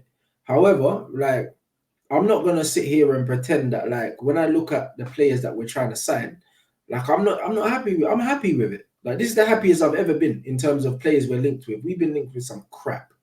Do you know what I mean? And when I see Grealish, when I see Sancho, when I see talk of maybe Koulibaly being back on Upamecano and these kind of players, Partey and that, I'm like, you know what? We're getting linked with some decent ballers for once. Do you know what I mean? So. Like something's going on back there that wasn't going on before, innit? So it's one of them things that I don't have any faith in him as a manager. Tactically, his substitutions are appalling, but do you know what I mean? Like we're in a better position now than we have been for some time. So I'm not going to be screaming, get rid. Do you know what I mean? Like people now want Poch, but if Poch ain't available, there's not another manager I want. Like I'm happy to stick with him if we can't get Pochettino. But I think Adam, we can. What would it take for you to, completely be unconvinced? If anything, I mean, to be honest, the times early on this season, mate, towards the back end of last season and early on this season, where you're like, you know what, I don't see any of these players turning it around. I don't see anyone improving. I don't see anyone who's playing for him, and that was my major worry. That's what it would be if we went back to how we was towards the back end of last season. I'm talking Cardiff, Huddersfield, Everton away, and then this season West Ham, Newcastle. You know what I mean? Watford, these sort of games when you know them players don't know what they're doing. Yeah. And then that's like a massive worry. So they're the times when I thought, and then when he's come out in the presser afterwards and he said and tried to pull the wool over our eyes and say, look, we're in control of spells in this game and we were doing really well. I mean, Alkmaar away from home, we didn't have one shot on target and he's coming up with a big game. I'm like, come on, Ali, you know the United fans, you know this club. And it would be, if he went back down that road, then that would be a worry. I have said before, if he doesn't make top 4, he should be treated as all the other managers in the past. He goes, the next guy comes in. But right now I'm looking at it, like Rants said there, what is available to come in if Ollie does go. And that is the major question. For me, right now, like I said, Ollie is the right man for the stepping stone where we're at and the next level. Our next level is consistent top 4 football and winning trophies. We're nowhere near title or Champions League yet, but the next level is knowing we're safe every single season in that Champions League top 4 placing. And right now, there's not much I'm seeing that's going to convince me that Ollie needs to go at all because we're on the right track. Like you said, we're unbeaten in 11, 12 games. We're scoring a lot more goals. I mean, how many times has it been we've scored more than 5 goals in a season? And we've done it 3 times this season that I can count. I can't remember that. So some of the decent football and some of the attacking football and style is coming back in little bits. So there's encouraging little moments there. There's nothing to convince me that Ollie should be going right now anyway, because the circumstances in the world and what's going on right now kind of kibosh any of that issue. And the way we were finishing 11 games unbeaten and scoring plenty of goals, the players that he's brought in, like Rance said, then the names are being linked with, going back to the Grealish one again. Grealish knows, people are saying if Pogba stays, does that hamper Grealish? I'm like, well, actually, no, it doesn't, because Grealish next step up is a top 6 team. He isn't going to get a guaranteed spot in any of them top 6 teams.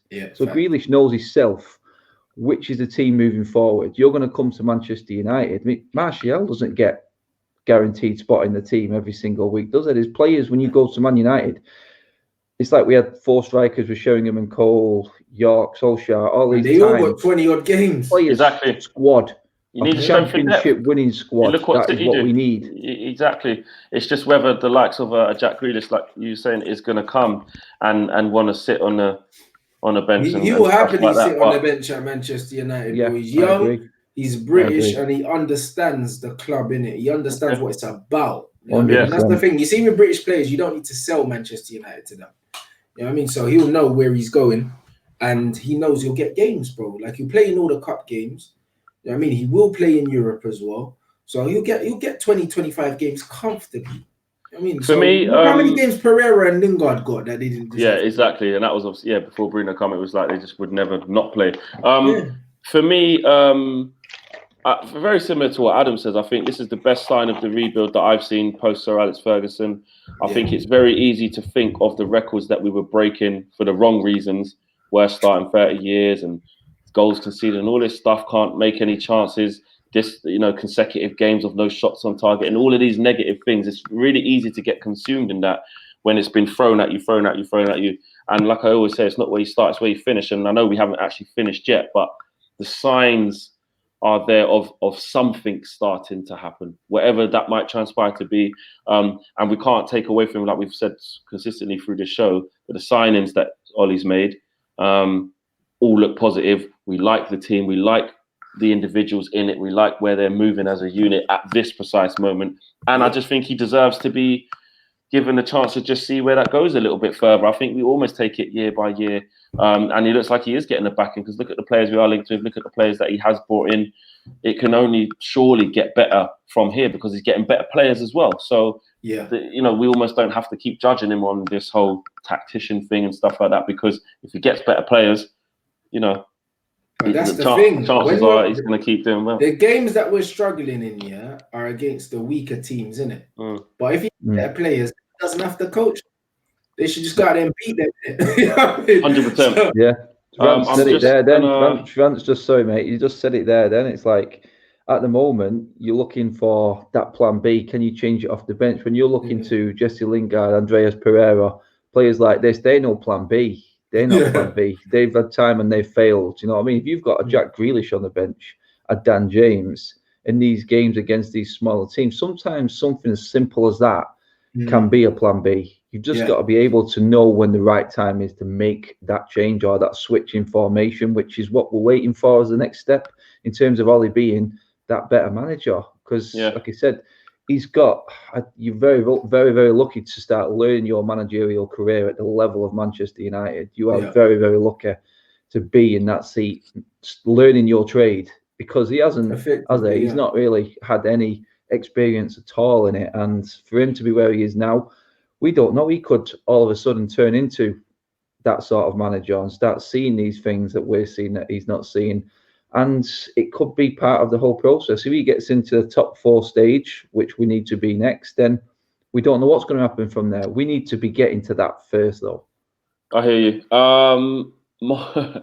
Marcia and Bruno Fernandez says, I slept after the quiz, waking up now, slept 4.5 hours. Wow, look at that. Rants has firmed it since then. I've been up since then as well.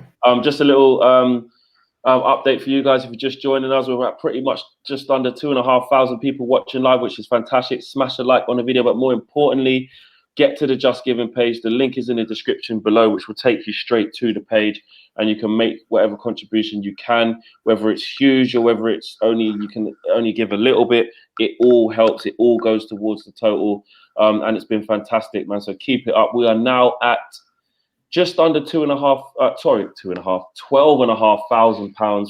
We're at 12,436, and it'd be great if, as we've got like an hour and a half left of this stream. Hopefully, I'm pretty sure we'll almost certainly get over 12.5 more. If we could get to 13, that would be amazing. Maybe we can get to 13. I want to try and get to 13 or as close to before we finish the stream. I've got another guest on waiting to come in. We're going to bring him into it as well. We'll keep Adam in. We'll keep Rants in as well. He's waiting in the wings. Here he is. Josh. Oh, yes, mates. It's like I just came from nowhere. Magic.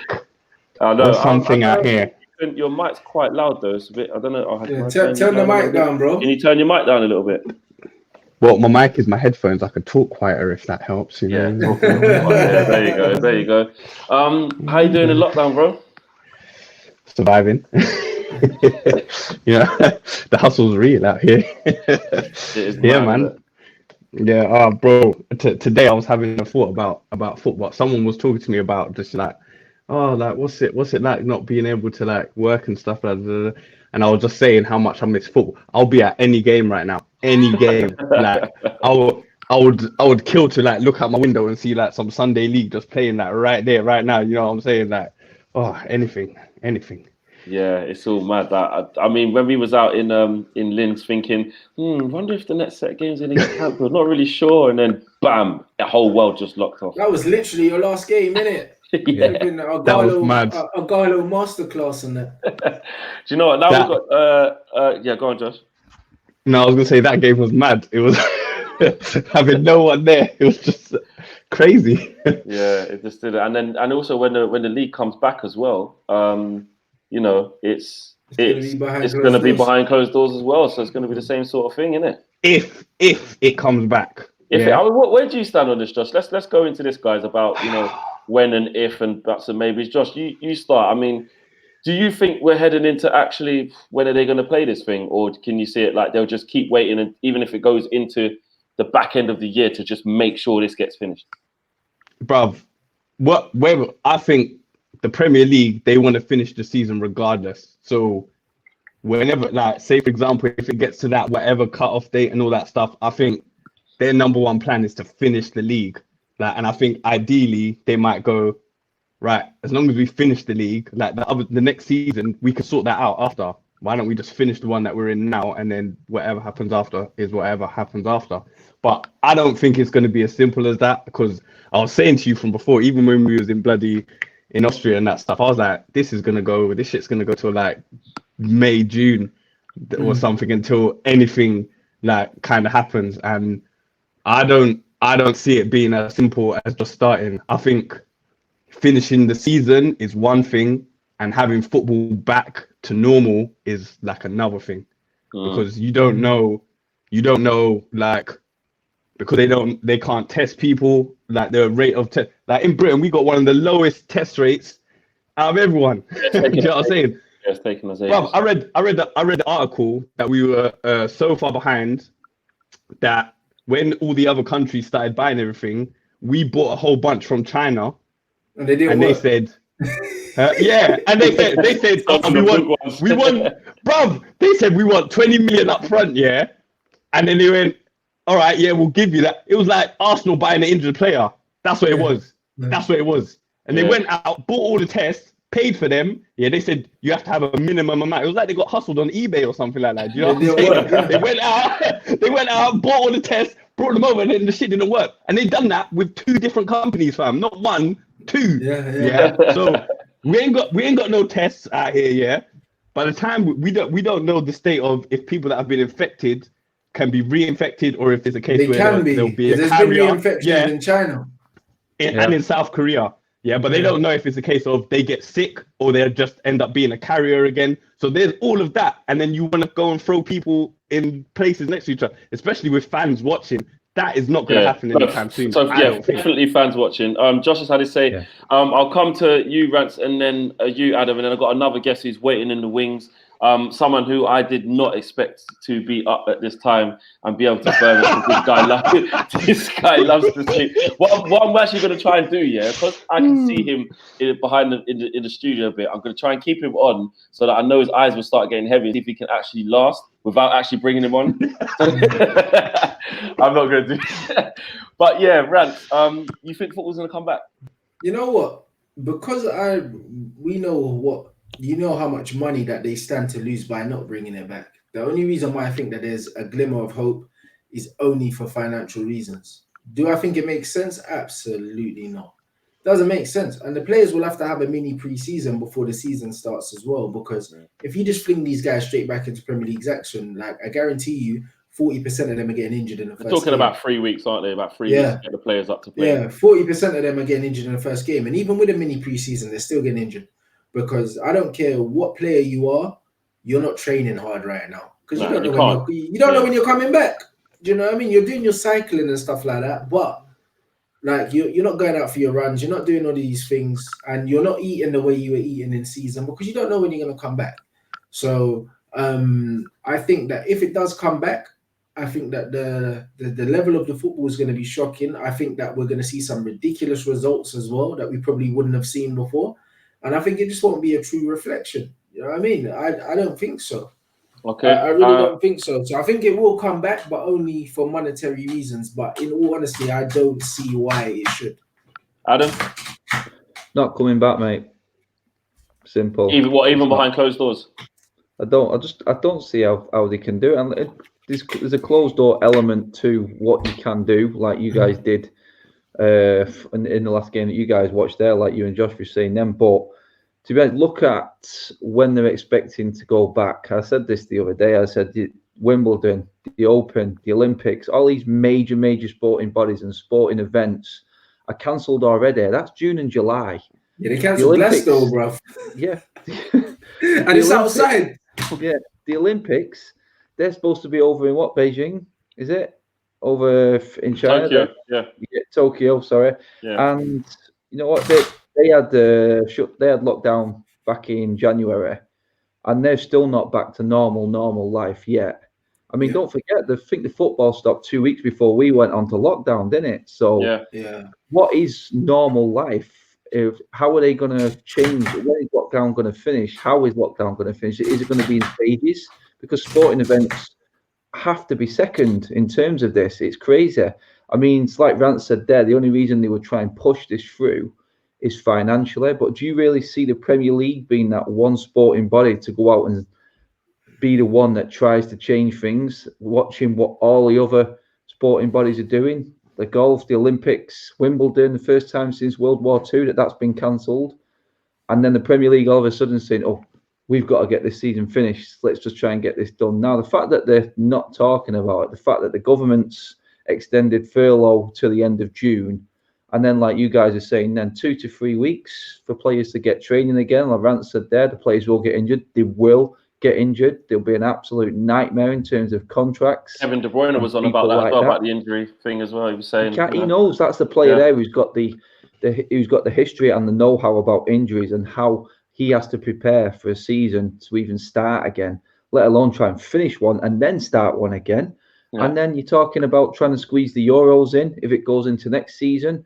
And then the season after that, I think, does it roll into the Winter World Cup, trying to squeeze that? It could possibly. Well, we've got the Euros, because we've got the Euros now next year. And then after that, it'll be straight into the winter. In a season. So for me, it's just it's absolute crazy to even be thinking that far ahead, because right now, what we're on still 700 to 900 a day who are dying with it. Like Josh said there, we're so far behind everyone that number could be double because we're not even testing the right amount of people. So right now, football, it's and also players' contracts run out in June, bro. So what do you do? If you're a free agent in June, what, do you still have to play for your club? Be a lot of legal battles, isn't it? Because if you think about it, if I give you a contract, Rants, and then legally, for whatever reason, you've been unable to fulfill that period of time, like you owe me months, I could say you owe me 3 months because I've paid you up until. So it might be like you have to come back. But then I can say, well, I could have been injured and you would have still been paying me anyway. So you got to let me go. Imagine if you got a player on loan. You got a player on loan. But the thing is, could have been injured is not the same as injured. Injured. Yeah. That's a if. A more thing argument would be, Corona happened, so I couldn't fulfill my contract. The same way as if the teams or the Premier League turned around and said to BT or Sky Sports, well, we can't fulfill the contract because Corona happened. You know what I'm saying? Like, there has to be a way that all of the people can decide on the decision that works best for everyone. These lot have all come together and they've already spoke about, all right, we're going to try and finish the league. We're going to try and finish the league. You don't think in none of those meetings they went, well, you know, these contracts that everyone's on, like, it's got to be part of it. They're already planning that shit. They already know that there's going to be a something to do. Like, they're not that dumb. Do you know what I'm saying? Now, what they've got to do is put that in there and say, look, all the players that were currently on roster, as you would say in NBA, are going to be on roster until the end of the season, whenever it is. Maybe you have to just say that. Maybe I'm going to bring in the other guest because he's waiting patiently in the wings to see what he thinks. Man like Miles, how you doing, bro? All good, man. How's it going? Good? How's it going, guys? You alright? Yeah. Not sleeping. You get your power nap before you come on. Yeah, no, obviously I was like fast asleep, and then something woke me up, and then what I realized was that it was the sound of Adam talking for too long. So I actually brought Miles on to be moderator, so he could like start locking off Adam when he starts talking. Yeah, that's it. That's what I'm here for. That's what I'm here. Just before we get Miles's thoughts on everything, got my triple threat match there in the bottom there. Before we get Miles's thoughts, just guys, please remember to go to the Just Giving page. It's really important if you do want to give. It's been crazy how much money we've raised. It's been absolutely brilliant. It's going to a great cause. Smash a like on the video and get there. There's also, as you can see on the overlay there, donate via using the QR code. So just put your camera over the top of that, it will take you straight to it. The super chats are great, and we'll get through as many as we can. But like I said, it's better to go to the Just Giving page so we can go straight into that. Can I give a quick shout out to all the international fans that have been donating? Because obviously it's not their country or whatever, and you know people have been donating from all around the world all day on AFTV in the United Stand, through the Just Giving, through YouTube. So shout out to all the international fans out there. Real. Big up yourselves. 100%. And we was even saying that the international fans like doing, well, it was a Flex and Rant show at the time, doing a show like at this time might actually be better for a lot of them because of the time difference. So normally when they've got to wake up at God knows whatever time to watch us at 1 p.m. on a Tuesday, now they'll be like, oh, so it's on at 3 p.m., 4 p.m. English time, eh? That's all right, actually. It's afternoon over here. Miles, let's come to you before we change the subject. Do you think football's coming back? How close do you think we are? Contracts from players, transfer markets. How close are we to seeing an end to this, man? Yeah, man. I mean, I was one of the people at the very start that was saying that I don't see how football can come back, only because, like, you know, they put the announcement to say that 3-week lockdown, all that kind of stuff, but that was like best case scenario. So I could never really see football coming back. Like, really and truly, I think the whole year is cancelled, just generally the whole of 2020. So I don't think anyone should make any plans to do anything this year, anything major. So as far as the season goes, I do think that it won't come back. But, you know, Sky Sports, like, every day are saying that, you know, the Premier League, some of the Premier League clubs are having meetings and saying that, yeah, they do want it to come back. Everyone's in agreement. So what I'm starting to realize is that the only way this thing will come back, and the only reason it will come back, will be because of for financial reasons, so that the Premier League can still make money and, you know, people can still be paid and whatever. That's the only reason. But apart from that, if you really look at it in a sensible way, I don't see how it can come back and how you can finish off a season without it impacting, like you guys were talking about before, players' health, transfers for next season, and the start of next season. So I don't see how it works. And what about, you see, like, the transfer market? Do you think that, like, we'll see players not going for as much money? We'll see some of the big clubs going, let's not spend this big money because it looks bad. Will we see smaller clubs getting priced out of moves because the market might be ruined? How do you see the transfer market being affected? Yeah, do you know what? I don't actually know, but whatever happens, it's going to be quite drastic and probably something we've never seen before. And I think we might be getting a bit of a taste of how it might go with Pogba, like, potentially signing a new contract or whatever. I don't think people are going to be able to move. I don't know how it's going to work exactly, but I don't feel like players are going to be able to just move like that. And, you know, clubs are still going to have the money to spend. So, but I just don't know how it's going to work. So I think Pogba, for me, is what I'm looking at to be like, do you know what, this might be the way things go. Some of the players who were looking to move might actually now be trying to secure that bag and stay with their club for the next season at least. So I don't see a lot of movement happening. And if it does, I don't know how it's going to happen. I don't know what anyone else thinks, but I don't know how it's going to work. Throwing it out to the floor. I mean, transfers, Adam's shaking his head there. What, Adam, you think transfers can be ruined? We're trying to look at Jadon Sancho for over £100 million. I had a dispute with Robbie on AFTV yesterday, or it could have been the day before now, I can't remember, but he was saying, I just can't see Man United spending over £100 million on Jadon Sancho. It doesn't look good for a club. And I sort of said to him, look, we've already seen Solskjær come out and say this pretty much isn't going to affect our capacity or willingness to get our targets. And I personally think that we will still go for Jadon Sancho, because I said to him, it's not nice. It isn't nice, but the reality is that, yes, this is a global problem and this is a massive problem for human life. But if we're taking away from that and looking at it in the football bit, the money still lives within football. Like, the millions and billions of pounds is still within football. Hey, bro. So it does, mate, because like you said, at the end of the day, it is a business. If you're giving, it's like my business now. My business is closed. I'm paying my staff out of my own pocket at the moment because furlough hasn't even kicked in from the government yet. As soon as I get full reign to go out and start doing my business as normal, I've got to go out and buy my stock. I've got to go out and start trying to trade like I used to trade to the best of my ability. That may affect certain things because we don't know how well Germany seems to be coping better with this whole thing than any other country in the world right now. So how financially of it? I don't know. Dortmund a certain way.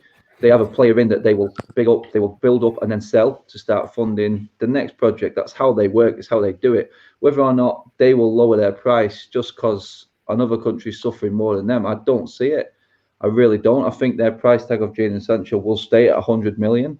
Other countries may be different. You go over to Italy, that could totally change completely. It all depends on per country and how well they've actually dealt with what's going on right now. Because I think United will have to spend 100 million to get Sancho. I really do. I don't think it's going to affect that price in that transfer. Different over here, a Jack Grealish, I think it may affect. Like Miles made the perfect point there. Italy looks like the only place in Juventus that really wants to go out for Pogba. And now it's looking like they've sat down already, Pogba and his people, and said, you know what, this probably isn't going to be a move that's going to happen now. We are where we are. This is what it's going to be. I don't see any big marquee signings happening anymore. Okay, fair play. The truth is, it's just that is what the market value is for a player like Sancho. I don't think that's going to change for younger players. I think some transfers will get a little bit cheaper here and there, but like you said, I don't think more than 100 million, no, but I do feel like Sancho one is going to be the one that stays on that sort of trend more than any of the other transfers because it's United and it's Germany. The money that they're willing to accept up front might change. You know True. what I mean? Installments may be different. Yeah, that's the only thing that's going to change. The overall price will be the same because even with Pogba, we signed him for 90 million. We didn't pay 90 million up front. We paid 30 million over 3 seasons. So I wouldn't be surprised if with Jadon Sancho. Arsenal style out here. What's that? Yeah, so but that's how most transfers are done. Like most transfers are not done. Not going to change. Cash up front. Do you know what I mean? They're not really. Do you know what I mean? You pay a certain amount up front, then it's paid in installments, and it's the same with like managers' contracts. That's why we are paying David Moyes' contract up until and same with Van Gaal as well. Well, there you go, and then that comes out of the transfer budget as well because we're still paying managers' wages. So I think that listen, don't get twisted. United are rich, bro. Like, do you know what I mean? Like, you got to say footballers are assets. That's what they are, innit? It's just like people didn't stop buying houses. You know what I'm saying? Like, it's a buyer's market now. But if I got money, I'm going to go buy a damn house. Yeah. You know what I mean? And that's interest rates for your mortgage, mate. Well, there you go. This is it. So it's the same with Jadon Sancho. I'm going to go buy that because I've got the money. You know what I mean? When you've got the money. I don't think United will do that. I don't think United will do that. When you've got the money, it's not as simple as you got the money though, because there's a bigger picture. Especially when you look at transfers, look at especially the last few years, with the way that transfers have been going up, you can look at a pattern and you can see that at the bigger clubs like Real, Barca, Bayern Munich, and that you're waiting for players to move from those clubs and for them to make their moves.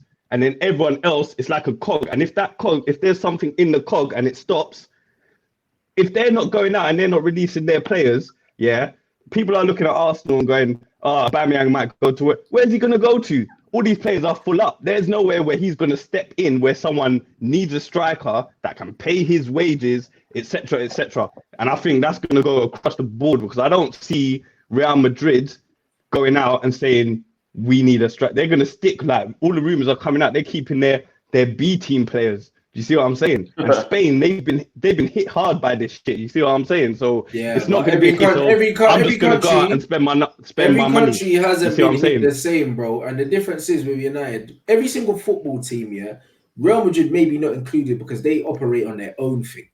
But football teams, their operational costs are a percentage of their turnover. That's how it always is.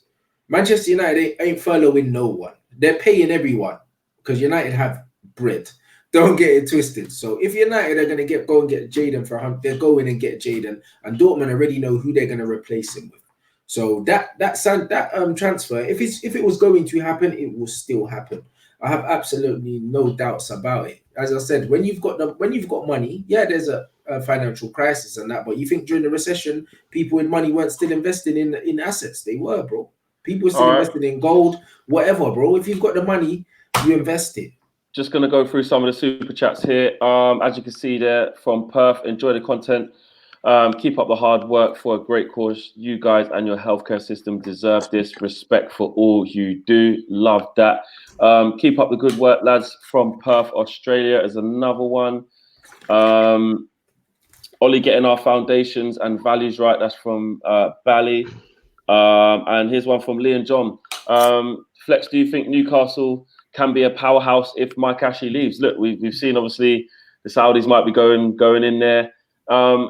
Look, who would have thought, if you would have said when Man City got the money or Chelsea got the money, that they were going to go from the teams that they were to 10 years later or 15 years later, however long it's been now, you'd probably have laughed. You'd probably have laughed, but it can happen. Of course it can happen. But we've seen sometimes when owners come in and promise the world, and sometimes it doesn't, innit? It depends how much they're willing to invest and what changes they make. And it depends if Mike Ashley's just pulling the wool over their eyes again and is going to back out and not actually sell it, because that's what he always does. He never actually sells. Yeah, but Mike Ashley is a money man, innit? And the Saudis have real money, bro. Right. If the Saudis come in, like I remember Mark said something. He said something about history in Southampton, bro. Like, you see in football, it's not about history, because what history did Man City have? The infrastructure at Newcastle, they have a top 8 stadium in the United Kingdom, bro. 52,000. It's bigger than Stamford Bridge. So you go there, they've got a very loyal, like, ridiculous fan base. You've been to St. James's, you know what the atmosphere is like.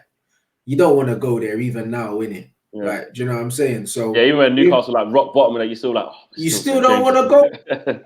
Get 52,000 Geordies in there with something to actually sing about, bro. It's a problem for people. Let's not forget that, innit? Like, it is. And they had Rafa as manager even when they didn't really have money. So imagine if, for instance, the Saudis come in and they say, you know what? Poch ain't got a job. Here you go, mate. I'm going to give you 250 million. Don't tell me it's a problem, because it's a problem. Yeah. Listen, right, because there's 5 of us, I'm going to try and just like keep the questions coming in kind of thick and fast, and obviously the answers got a little bit shorter, so we can all, you know, what I mean, keep it. yeah, Adam. I want to talk football, and players. Like, I'm talking like past players. You know, you always get these little arguments, or when people are like, no way, how's this player better than that player? No way, how you not putting respect on this player? Like, this is just what you do as a football fan, innit? It doesn't matter what age you are, and I love it. So I'm just going to chuck some questions to you lot, yeah? And you lot are going to just battle it out with a final answer. And you guys do it in the comments as well. Get your questions into the boys here as well, right? Okay, I'm just going to start with this one. Was Alan Shearer world class? Nah, not for me. Huh? Shearer was. He is the all-time record scorer in the Premier League. All-time record scorer in the Premier League. We'd never seen him, because you can ask that question, and that's going to be one of them we're never going to know, because he never played in Europe. He didn't show. He didn't play in the Champions League. He didn't play against. Did it for England as well. He didn't play against a brilliant Italian defense. He didn't play against all the best of the rest. So in terms of England, I mean, I love Alan Shearer as a striker. Yeah. It's just an old school striker. Yes. Old school, but we're never going to know. I agree. I agree with Adam, fam, because I always like when, well, you know, like, don't get it twisted. Yeah, Shearer scored some bangers. Yeah, he could score with everything, whatever.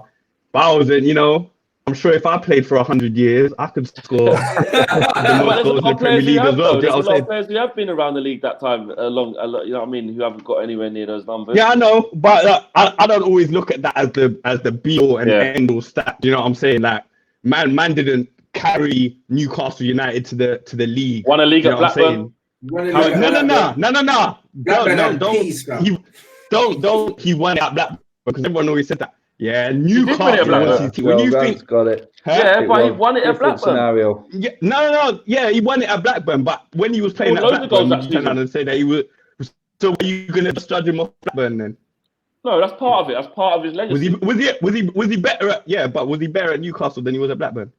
Wait, you can say he was the same. I don't think he was there longer. So he didn't get any better. He didn't get any better. He's not world class, isn't it? Okay. I think that the Blackburn, when he won it at Blackburn, the Blackburn thing was similar to like the Leicester thing, innit? That's what. Yeah, they weren't supposed to win. They weren't. No, you know what I mean. But you know what? Alan Shearer was a top class finisher. Do Do you know what I mean? But was he Gabriel Batistuta? Absolutely. All right, let me ask you this then. When Alan Shearer was on his peak prime, was there any argument that he was not one of the best strikers in the world at that time? In the Premier League, there was no argument. No. I'm talking in the world. There was some serious ballers out there. Listen, hold on. I know, obviously, wicked R9 and Crespo and Batistuta in there. Don't get me wrong. He wasn't in that league. I'm saying, if we do it like a betting style, if Alan Shearer would have went to abroad, would you have backed him to have performed when in that era when he was banging in goals? Because I think he would. No, you wouldn't have. I mean, look at the style of football. It's because I didn't see enough of him against European teams. Do you know what I'm saying? I don't know how he's going to play. Okay. The only thing you get is when you saw any England games, and when he played with England, how many really challenging games could you say that he played in? That was Ricardinho says Shearer has the record, clearly world class. Miles, what do you think before we move on? I mean, I don't think you can. The way I've always looked at world class is I don't really think you can call someone world class if they haven't been around the world and played football in various leagues and some of the biggest leagues. So because he hasn't done that, obviously he's got his record in the Premier League and that's great, but he hasn't shown us that he can do it everywhere else. So you don't know. He might have gone, around the world and flopped and not been as good as he was in the Prem. And that might have been actually the reason why he thought, you know what, let me just stay here and keep scoring goals. So until I see someone move around a bit, then they're not really. I can't really call them world class. This is why like Messi always kind of gets a bit of stick for for not moving around. So I mean, he's obviously Messi didn't go. Ryan Giggs didn't go nowhere. Yeah, but bro, like it's mad. Yeah, but that man played in Europe, innit? And they showed that's in what we're Europe. crashing it on, yeah? Is that what it is? Yeah, and they showed in Europe. So you don't necessarily have to move around, but like constant. They showed in Europe that they could do it, innit? Because there was an argument that Pele never played in Europe, but Pele played in World Cups. So do you know what I'm saying? So you can kind of be like, cool. So how can you be world class if you're not even like national, regional, European? But what Pele done, not even continental. Pele never done it though. No, but what Pele? No, but the thing is, like that's why for me, even with Pele, like I can't put him above Maradona.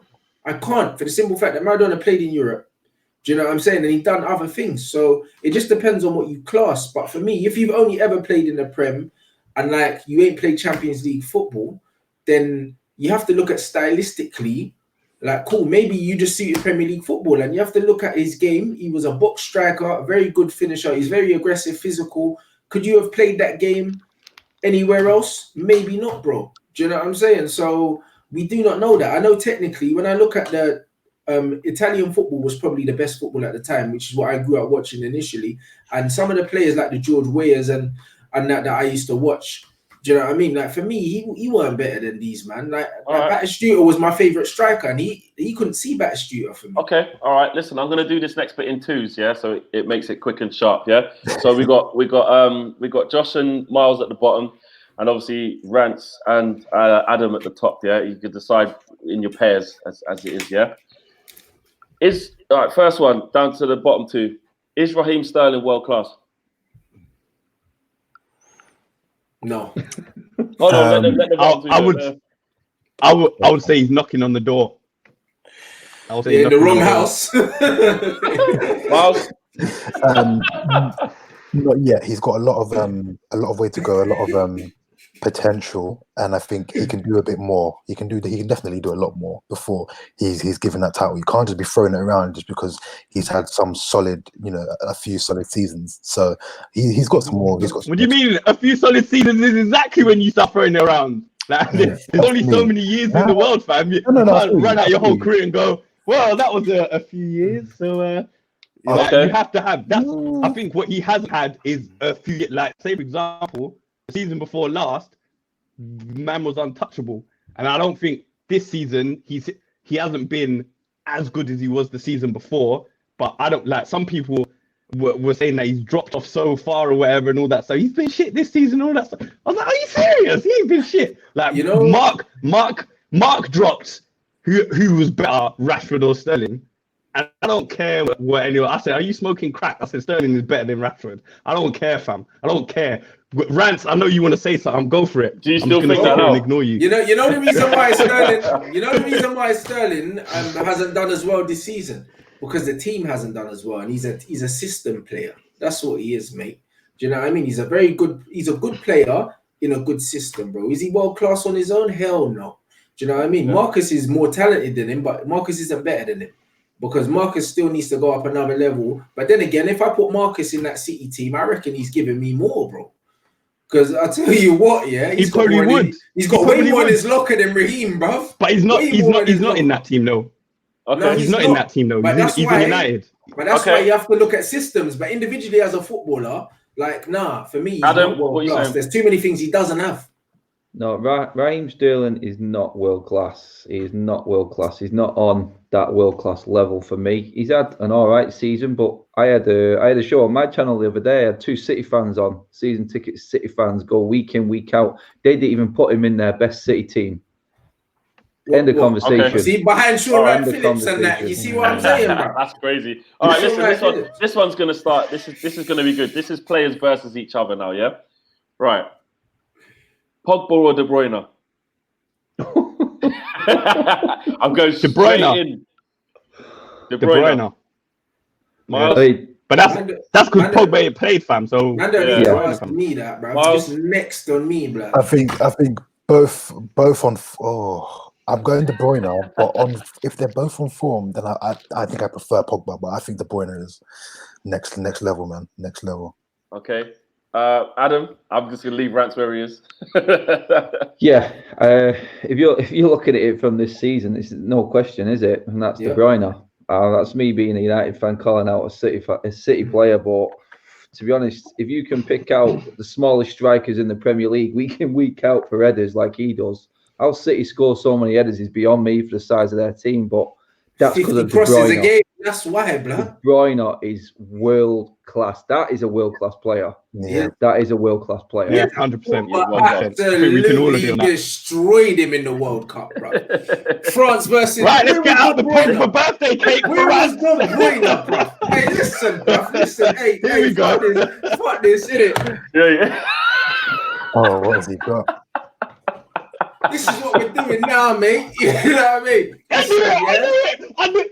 Bro, listen, you see this? This guy carried you see this, you see this? Listen, yeah, bro. You see in the World Cup when Paul Pogba ran through that Belgian midfield, bro, destroyed them, took the cherry off the Belgian bun, bro. I'm telling you. When was that World Cup? What? When Pogba? What? When he scored in the final, bro? Yeah. Well, that World Cup, yeah. Pogba was injured this season, bro. Man are saying who's better in it. Like, obviously, exactly. Pogba's not better from a wheelchair. Who's the better player? If you chop off man's leg and he can't play football, who's the better player? Pogba's better. Again, De Bruyne is both with one leg. He's better than him. This guy's smoking crack. I can't take it anymore, bro. I can't take it. They're both world-class players. Both world-class players. All right, next one. Yeah, tell me they're the Champions League. Next one. Right, Sergio Agüero or Keane? Sergio Agüero or Harry Kane. Sergio Agüero every day. All day, every day. Wow, that's quick, Mark. Miles went straight in. All day.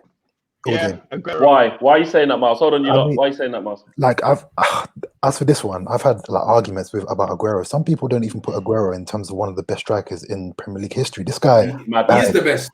This guy just bags goals, bro. Like Kane is nowhere near him. It's like in my mind, like, and Kane's nowhere near. He's nowhere near him, bro. In terms, but then again, Sergio Agüero has had much more time in the Premier League to stamp his name down. Comments are always saying Agüero. Oh, it's Agüero, like without a shadow of a doubt. Man, man don't rate Agüero, yeah, because he plays for City, innit? And City are crap. Like they're just a crap club, innit? Like it's the truth. It's the same with David Silva. Like them two. Yeah, but since Agüero's gone there, they haven't been crap. He's been there like they 10. No, but I'm saying them two are not rated and talked about in world football the way they should be because they play for that crap. Kane, if they play for Manchester United, they would be in a lot more conversations, bro. Okay. Agüero is different, but when City win trophies, no one cares. That's the truth. Come on. All right, cool. We'll leave that one. Adam? Yeah, no, if you someone asked me who's the one player you would take out of City's team to actually give yourself a chance of beating them, is the only one player that ever scared me in that City team. The guy is immense. He's scary good. Kane can be better than what he is now, but if you ask him right now, Yeah. It's no question. It's Agüero. All right, Aubameyang or Martial? Aubameyang, fam. Aubameyang. Josh, You sit there twiddling your thumbs. What are we talking about here? I'm saying now, this is. Oh, here we go. This guy can never answer a question. You got to get the technicality. Josh, you got to stop shouting because your finger's getting all crackly. No, Sorry. All right, listen, for what this thing is, right? It's not going to be like all the technicalities of if you want a 9 or you. I'm just saying, if I say to you, what do you want? Who's better? Who do you want? Yeah, I'm gonna all pick forward so it's easier. Yeah, I'm just gonna ask that. We're not gonna get through to technicalities because it's too deep. Yeah. So right, Josh is obviously saying Aubameyang. Rants, Aubameyang or Martial? Bruv, Tony, man, I'd never swap Tony for the front flip merchant, bruv. You know what I mean? No way. All right. Okay, Adam. Yeah, I'd go Martial because Aubameyang's one position. Martial offers you so much more in terms of that forward line. You can change formations with Martial. That would give me. I'm not denying the scoring ability of Aubameyang, but Martial gives me more in different formations. I think you've got more options. Mars. You see, it kind of, Adam's talking about the forward line and stuff, yeah. But if we're use your head, Miles. Use your head. No, because I don't want to say it, but like Aubameyang is cold. So for me, it is Aubameyang, but Martial has a lot more growth in him, obviously, to go. So I think Martial will show his true colours. Leroy Sané. What about you, Flex? What about you, Flex, though, on that one? Yeah, I would. I got to stick with Tony, man. I got to stick with my guy. I think that the flexibility, being able to be fair, though, Aubameyang does it for the left as well. You're thinking with your heart and not with your head, fam. If them man offered think me with your head, fam. Man plays on the left. You know what it is? He plays on the left. He plays on the middle. Scoring at some ridiculous amount of goals wherever he's gone, without no like. You know what it is with Martial? We always go like, yeah, like he's sick, yeah, like, but like, oh, we just want this, or we just want. Aubameyang's like, no, he just scores all the time, every season, done. Yeah, exactly. Really. Every Arsenal player will tell you when man's not scoring, man don't. So you want, you want your striker to score goals, and that's what Aubameyang does. You can't argue with that, fam. Yeah. All right. Leroy. The comments basically saying Aubameyang. To be fair, actually, Aubameyang. Because they're using their heads, fam. Someone said Uber who? Leroy Sané. Leroy Sané. I said it before you said it. Bro, I was going to say Sané as well. Against who? Rashford. Doesn't matter. Sané. No question. Sané all day. Sané all day, Josh. Sort your head out, Joshua. Sané all day. Bro, come on, man. You tell me this guy got injured, you wouldn't have took him in your team straight away. Yeah, 100%. He's one of my highest rated. He is up there, fam. I don't care what anyone says, fam. The comments can pop off. I don't care. Peak of their powers, yeah. I just think Leroy is just better. Do you know what I mean? Like it's just, bro. I rate him so highly. You know what I mean? Especially with his attitude, but who cares, mate? Like in terms of ability, the guy's really ability. That's what it is. That's what it comes down to. Talent-wise, he's next level. Do you know what I mean? Wow, and that's no love for Marcus. That's not a take no, away from Marcus. Rashford. I just think that Leroy Sané, the levels, bro, the ceiling's high, bro. Very, very high. Yeah. Miles, what are you saying? As Rants would say, if you know football. Yeah. All right, Miles, what are you saying? Yeah, Sané. If you have him on FIFA career mode, his growth is going to like 92, bro. He's cold. Adam, you shaking your head? No, I'm Rashford. Me on that one. I understand the Sané chat. I really do. I just feel like Rashford's just got. If you're talking about room to grow, then Rashford's your man to go. There's no rhyme or poetry about that at all. But it's for me. I see Rashford just getting better and better and better. So I would want Rashford. You look at the international stage. You put both players up for their countries. Who plays? Who gets picked every single week? Rashford gets picked. Sané's got an issue. I know we're not going to bring off the field antics into it and stuff like that. The guy has got a bit of an attitude. I'm not even going to say that that's a bad thing in terms of ability. We're talking about what's on the pitch. For me, I just feel like Rashford's going to get better and better and better. That's just my opinion. I like that type of player. Sané's a great player when he wants to play. Again, Rashford's a great player. It's a tough one to go off, but for me, just my opinion, I like Rashford more. I do. It's just what it is. I feel like he's going to offer more in the future. If we had to pick out of both of them for my team right now, Rashford gets in for me. Okay. Interesting stuff. Fair. Son or Mane? Oh, come on, man. This ain't a debate. This is Mane. It depends on what you like, bro. Like, I prefer Son. Yeah. No, Rants said it there. It all depends on the type of player you like. Son's way more techie for me, but do you know what I mean? Mane is just Mane, bro. I reckon, like, if I saw Son under Klopp, at Liverpool, I think it would be an absolute madness. That's a good point. That's a good point. I never thought of that. That's a good point. And when Son plays down the middle for Spurs as well, when Kane don't play, Son looks like an absolute problem. Like, I feel like Mane's hot and cold, whereas I feel like Son is just cold blood. You know what I mean? Like, Son's proper. Like, for me, Son, he's the only player I take from Tottenham. Like, even if he offered me 2, I'd just take him. Yeah. Okay. What do you say, Adam? Yeah, no, Son, definitely. So I mean, I think Mane's Liverpool's best player this season. Yeah. So I'm not like slugging the eye off and saying Mane over Son. Mane does some unbelievable. Mane's unplayable, man. Nah, I would go Mane. I'd go Mane in that one. I love Son. Me. I would have him at Man United all day. Like, if we didn't get Jadon Sancho, I'd say go slap Son on the right. Like, I'd pay the piece for Son. He is a sick player. Mane is he can't get the ball off it. He's just different level. When I watch Mane sometimes, I feel like he doesn't even know what he's doing, bro. You know, it just looks mad clumsy in that. Whereas with Son, it just everything about it just it's like, tidy. It's crazy, tidy, isn't it? Like, he knows what he's doing. Mane looks like he's like, I tried to pass it and now it's in the top corner from 30 yards and that. You know what I mean? It's all a bit weird with him. What about Salah or Mane then? Mane for me. Mane. Wow, that was easy. Mane. Yeah. No question. Okay. We're going to make it a little bit more difficult now with some of the players that are not exactly the top-notch man, but, you know, they're up there. So let me think off the top of my head. Chris Wood or Calvert-Lewin? Calvert-Lewin's underrated, you know, as much as I hate to say it. Bro. Chris Wood bags goals. He does. But all I'm saying. Calvert-Lewin, he does bag goals. Calvert-Lewin is actually better than he looks, if that makes sense. Like, he don't look that tidy, but he's actually a tidy player, you know. Like, he's actually tidy. Like, it's mad. I used to think, you know what, the goals would dry up, and then they just haven't. You know, because he's actually decent. You know what I mean? Like, I thought he was just another Nietzsche being that, but he's not. Like, he's got a bit about him, you know. You know what I mean? So who are you going with over him and Chris Wood? I think it has to be him. I think that he's an outsider. He would have been an outsider for the Euros, bro. Like, the way he was playing. If you want something different, if Tammy's not fit, do you know what I mean? I think Calvert-Lewin gives you something different.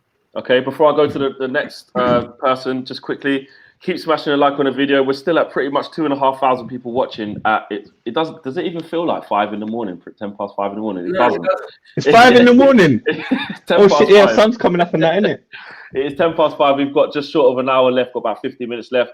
Keep smashing a like on the video, but more importantly, please, get over to the Just Giving page and keep donating for the NHS. It's been fantastic. It doesn't matter how little it is. Or how much it is. Please don't think like, you know, the contribution doesn't matter if it's under a certain amount. Whatever you can afford to give, just make it happen. Just to give you lot an update on where we're at. We're now on £12,700, which is nuts. I think we can get to that 13k. I think we can get to that 13k in about another hour. You can do it. Yes, we certainly can. So Josh, actually, so Chris Wood or Calvert-Lewin. I'll say Calvert-Lewin. I think the prospects of him, like as he is now, I think as well this season, I think especially for like a lot of them undercard, like not undercard players, but you know, like the man that you wouldn't put up there on top of like that's what this section is going to be. I feel like he's one of those definite look forward players where you can go, this guy's definitely going to go somewhere. And you can like see it. Miles? I think if you're talking talent-wise, you're talking about Calvert-Lewin. But I think if I'm looking at someone who's been not only a thorn in our side, but a thorn in other teams' side, and he's just like annoying, like to play against. Then I think Chris Wood over Calvert-Lewin. To be fair, like Calvert-Lewin has, I think generally he will be better. Like he has a lot more growth in him, but in terms of just someone I've just seen just be an absolute bastard against teams, I think Chris Wood. What are you saying, Adam? Yeah, you look at you very, very similar in terms of holding the ball up, the ball's going into the box, they're going to win a header. But then if I'm putting a ball through when I need someone with a little bit more, then I'm going to go Calvert-Lewin because he's got a bit more pace about him. And I just think he's got more skill. I think his ability is a little bit better. I'm not slagging off Chris Wood for what he does, because with Chris Wood, for the standards that Burnley are, he's been a thorn in, like Miles said then. He is a fucking pain in the ass, mate. It really is, you know. But it's like you said, it's Calvert-Lewin just has a little bit more. Okay, that was just the one out there that I had to do. That's people in the comments saying, "What about Pogba versus Graham Souness?" I know that is just ridiculous. Someone put in the comments, "Why are we talking about Chris Wood?" LOL. that is why, because it's funny. I was just about to say something. Probably good there. I lost my train of thought now. All right, I'll tell you. Oh, that was it.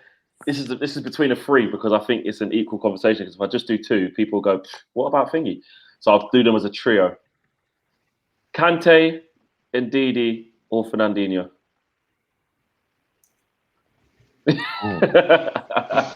Thinking caps on. In the comments, let us know. Kante, Ndidi. Right now.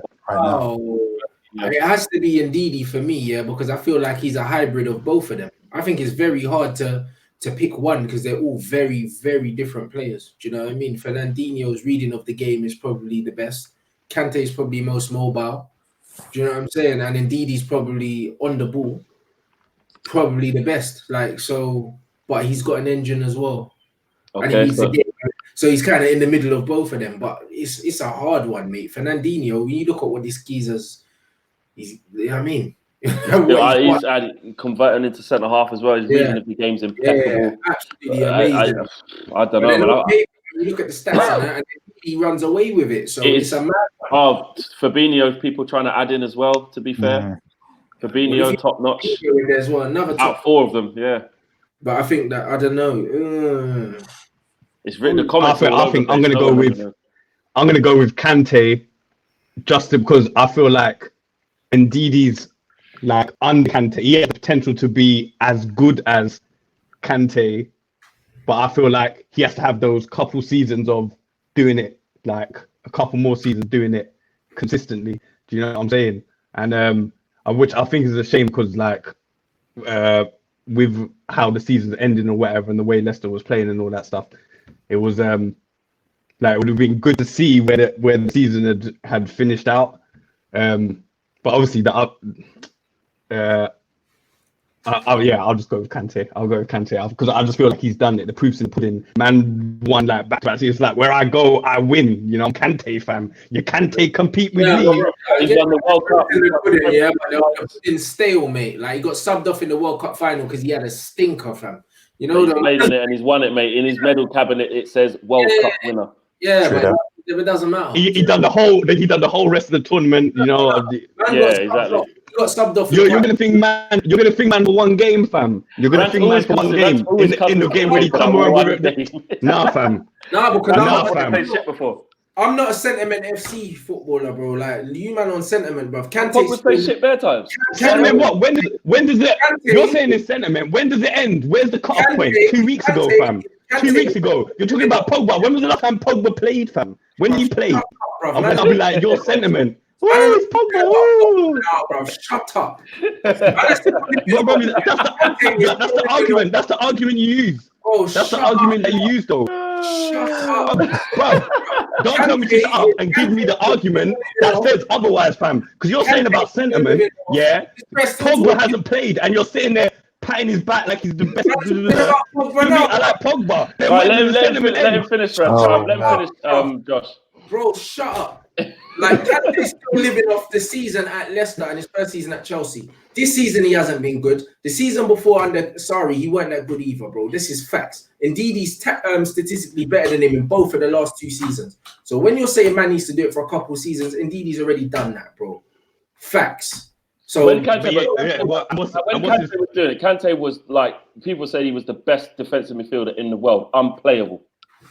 Yes, he hasn't reached that level yet, has he? Because he's playing at Leicester, bro. That's how football goes sometimes. So was Kante when he did it. Yeah, so was Kante who won the league, fam, and then he left. And then he went to another team and won it at that team as well, fam. He didn't get the move, bro. Man's not talking about that. Do you know what I mean? Man's not talking about that. It's just that he hasn't been at Liverpool. That is what you're not talking about, fam. What we are talking about is who's the best, fam. These men weren't talking about Fabinho because they didn't know who he was. Okay, Miles, who are you going with? This is fun. I was just watching this still. I think Fernandinho for me, man. I don't really see how you can put Kante in there. I think he's just kind of fallen off a lot lately. But obviously, if you're talking about medals and what he's won, talk about the past, bro. Sorry. Yeah, if you're talking about what he's won, then obviously you throw Kante in there. But for me, Fernandinho is the guy for me. Matic. Well, Matic, defensive midfielder, we need in this conversation.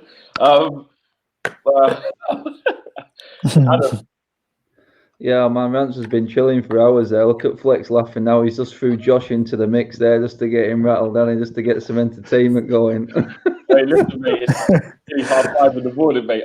That's what we need. Right, going on to the midfielders. For me, it's Fernandinho. He came in before all the revolution started, and for City fans to be worried that he is the one player that's going out, that they cannot replace, says a lot for me. I feel Kante has been ruined the last 2 years by the managers and where they've played him. For some reason, there was a whole change of why Kante had to play in a certain position. I don't know what's going on, why he was trying to play him further forward. Kante doesn't go forward. He's not that player like Ndidi is. I think Ndidi offers more. And right now, if we had to pick one of them, because of where everyone is at the stage of the career, it would be Ndidi. But in terms of who has been the best, it's Fernandinho. He has held City together through this whole... He's like company. The only reason I see City declining now is because they're losing their spine of players who held all this new generation together. Company, Fernandinho, these players leaving is what's going to kill. Agüero will be next. And this is where I see Fernandinho as probably the standout candidate out of these three. Just for that, I feel like he's going to be missed more than the other two would be in their teams. Okay, fair play. To finish off on the Premier League players now, rank these in order of best to worst. Grealish, Maddison, Mount. Dele Alli. Oh, wow. Yeah, well, I'm not going to lie to you. As you can tell by the way I said it, Ozil. Actually, stop. I changed my mind. This is the last one. Yeah, I'm going to do a mad thing. We're going to rank these in order, yeah? I'm just going to say as much as they come to my head. This is proper freestyle football, as Saeed would say, yeah? Right. Mount, Maddison, Grealish, Ali, Ozil, Bruno. I need to write these down, boy. I know, fam. Six. David Silva. That's seven now. They're all attacking midfielders. Go for it. Say that again. Write them down. David Silva's the best, isn't it? I'll put Ozil at the bottom. I'll put Ozil at the bottom. Yeah. Different stages of the careers as well, man. It's like Rants said there. You're going to have to go through those names again, man. Different stages of their careers, man. You have to take... All right. Stop. All right. Okay. Ozil, Silva. English lads. Just put the English lads. Ozil, Silva, Bruno. Yeah. Yeah? Do that. Just do that. All right, let's do that. All right. I'll put Silva top. I'll put Bruno second. I'll put Ozil last. Bruno second in 2 months. Yeah, but that's hey, let me get onto this, fam, because you said I can't remember if you were saying it earlier when Saeed was here or something like that. Because I was like when you go out of 5 games, that's like bloody what's his face? Sam Allardyce's England record. Like he played one game and won, so he's always gonna have a 100% record. You play 5 games, you play 5 good games, and that's all you put. Then of course you're gonna have, don't have a thing about it. Even though, don't get twisted, Bruno's come and changed the team, fam. He's exactly what United needed. Exactly what United needed. Yeah. Okay. Miles. Yeah, I'm going Silva the best. Bruno then, obviously. That was a pile of trash, to be honest. Pile of trash. No respect. None at all. Rants. Just that order, bro. David Silva, one of the best Premier League players ever. Agree with that, Adam? Yeah. Can't disagree with that. All right, now the young bucks or the English lads. So Mount, Grealish, Maddison, Ali. In terms of talent, Dele Alli's not lost. He's not in it. Like, I think he's better than Mount, but do you know what I mean? I think that Mount, a lot of the hype, I don't know if it's justified yet. Do you know what I mean? Because I've seen some good stuff, but I haven't seen enough for me to say that he's better than Dele Alli. All jokes aside, do you know what I'm saying? But Maddison and Grealish, again, it's what you like, innit? You know what I mean? I think Maddison is very, very, very, very good, bro. I think Grealish has got a bit more grit about him, and but they both score bangers, bro. But I think Maddison, like, do you know what I mean? It's like, it's literally what I like. Yeah. If I said who do I think is the more talented out of the two, I don't know, like in terms of off the cuff, like it would have to be Jack, but I just feel like they don't play the same position, so it's hard, isn't it? Like, but I'd just give Jack Grealish the edge over Maddison, and then it would be Dele Alli, and then it would be Mason Mount. Okay, Adam. Some Maddison first. Yeah, I would. similar. I mean, it's like Rance said there, and it does all come down to the type of player that you like. On one of them certain games when nothing is happening at all, and you need a player to come out and win you a game, your strikers are having a stinker. Jack Grealish is that man. I think he's the one who can just change a game like that, and that's why he gets number 1 for me. I'd go Grealish number 1. Maddison's coming behind him because I can't deny how good Maddison is, but Jack Grealish has the slight edge for me, just because of, like you said, that sort of arrogance about him as well, which I love at United. He can take on a big occasion, I think. Then I would go Mount. He's had 1 season, and he's been dropped by Lampard a couple of times now, so we just and it is his first know. season in and Dele Alli, because he's had an absolute shocker, has to go last because quality's there, but like you said, going off this season, Grealish and Maddison are miles ahead of the other two because of the way they played this season. So so Grealish, Maddison, Mount, and Ali. What are you saying, Josh? Same as Adam. Yeah. Same as Adam. Pretty much like same stuff he says. Same seasoning as well. Yeah. All right, Miles. Yeah, I'm going the same, but I can't remember if you did put it this way, but I'm putting Mount last. Did you put that's the order I went. Oh yeah. So I'm doing it that way. I'm doing it that way. Okay. Yeah. All right. Cool. This is on to the biggest flops. Let's talk about it. In Premier League. It's just in Premier League history, so it doesn't need to be just now or whenever.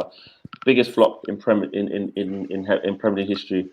Who springs to mind? Premier League history. Yeah. So going right back to early 90s. Is Alexis Sanchez the biggest one?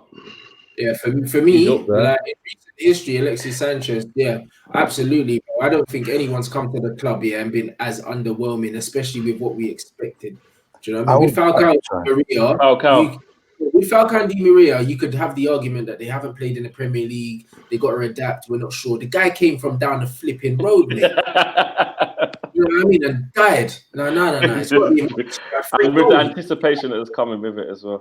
Bro, like, he's definitely the worst. Sanchez to United. The stages of that argument, like Rants said there, it's like you said, Sanchez was perfect on paper for Manchester United. He should have been perfect. And for him to be as bad as he was, goes up there. It's on a level. You could even bring Torres when he moved to Chelsea into that equation. I was going to say Torres was up there, definitely. 50 minutes time, absolute peas. And another one, Andy Carroll. Yeah. The money that Liverpool spent on him, but After the P that they spent, you say that's a big flop, fam. You say that's a big flop, fam. You know what I'm saying? Entire Kesman. Anyone with sense knew that he was. Kesman was a big one. Shevchenko. Yeah, Shevchenko. Oh, considering what he was meant considering how good a player he was, Shevchenko was a bad boy. He couldn't score. Yeah, Shevchenko from who he was to what he was, that was like a Sanchez thing. What about Shevchenko?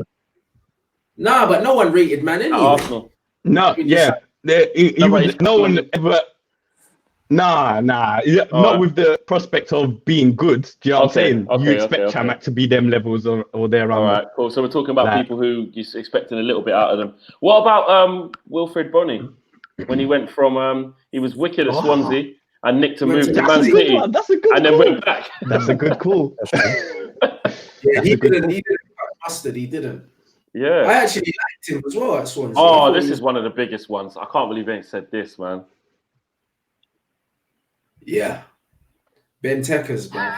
Yeah, but that bicycle kick he scored against us was a joke, though. Yeah, that was. But that was when he was at Liverpool. When he's gone to Crystal. I'm talking from the Aston Villa is a step down in his form for sure to the Liverpool. But when he went to Liverpool to Palace, it's even worse. Yeah. He literally can never score. Yeah. Joe Linton, a lot of people saying. No, but he probably scored more than Benteke. He did that bloody Crystal Palace. Oh, mate. Jemba. Yeah, but if we're going to do biggest flop, then we can go through a bag of Fergie signings in that era. Yeah, Literally, man, I got a little six-a-side team there. The man said Naby Keita. Oh, this is a good one. Danny Drinkwater to Chelsea. Oh, that is a big one. Oh, yeah. That is a good one. I forgot he even went to Chelsea. You see about system players there. How did he go? Because man said, it's because he played next to Kante. But he played next to Kante at Chelsea as well. And he was whack, bro. Yeah. System, bro. Sometimes they just make players look good. Now, where's he now? Drink water. Do you know what I mean? He should have drank water. He would have passed the breathalyzer, mate. You know what I mean? Who's he playing for now?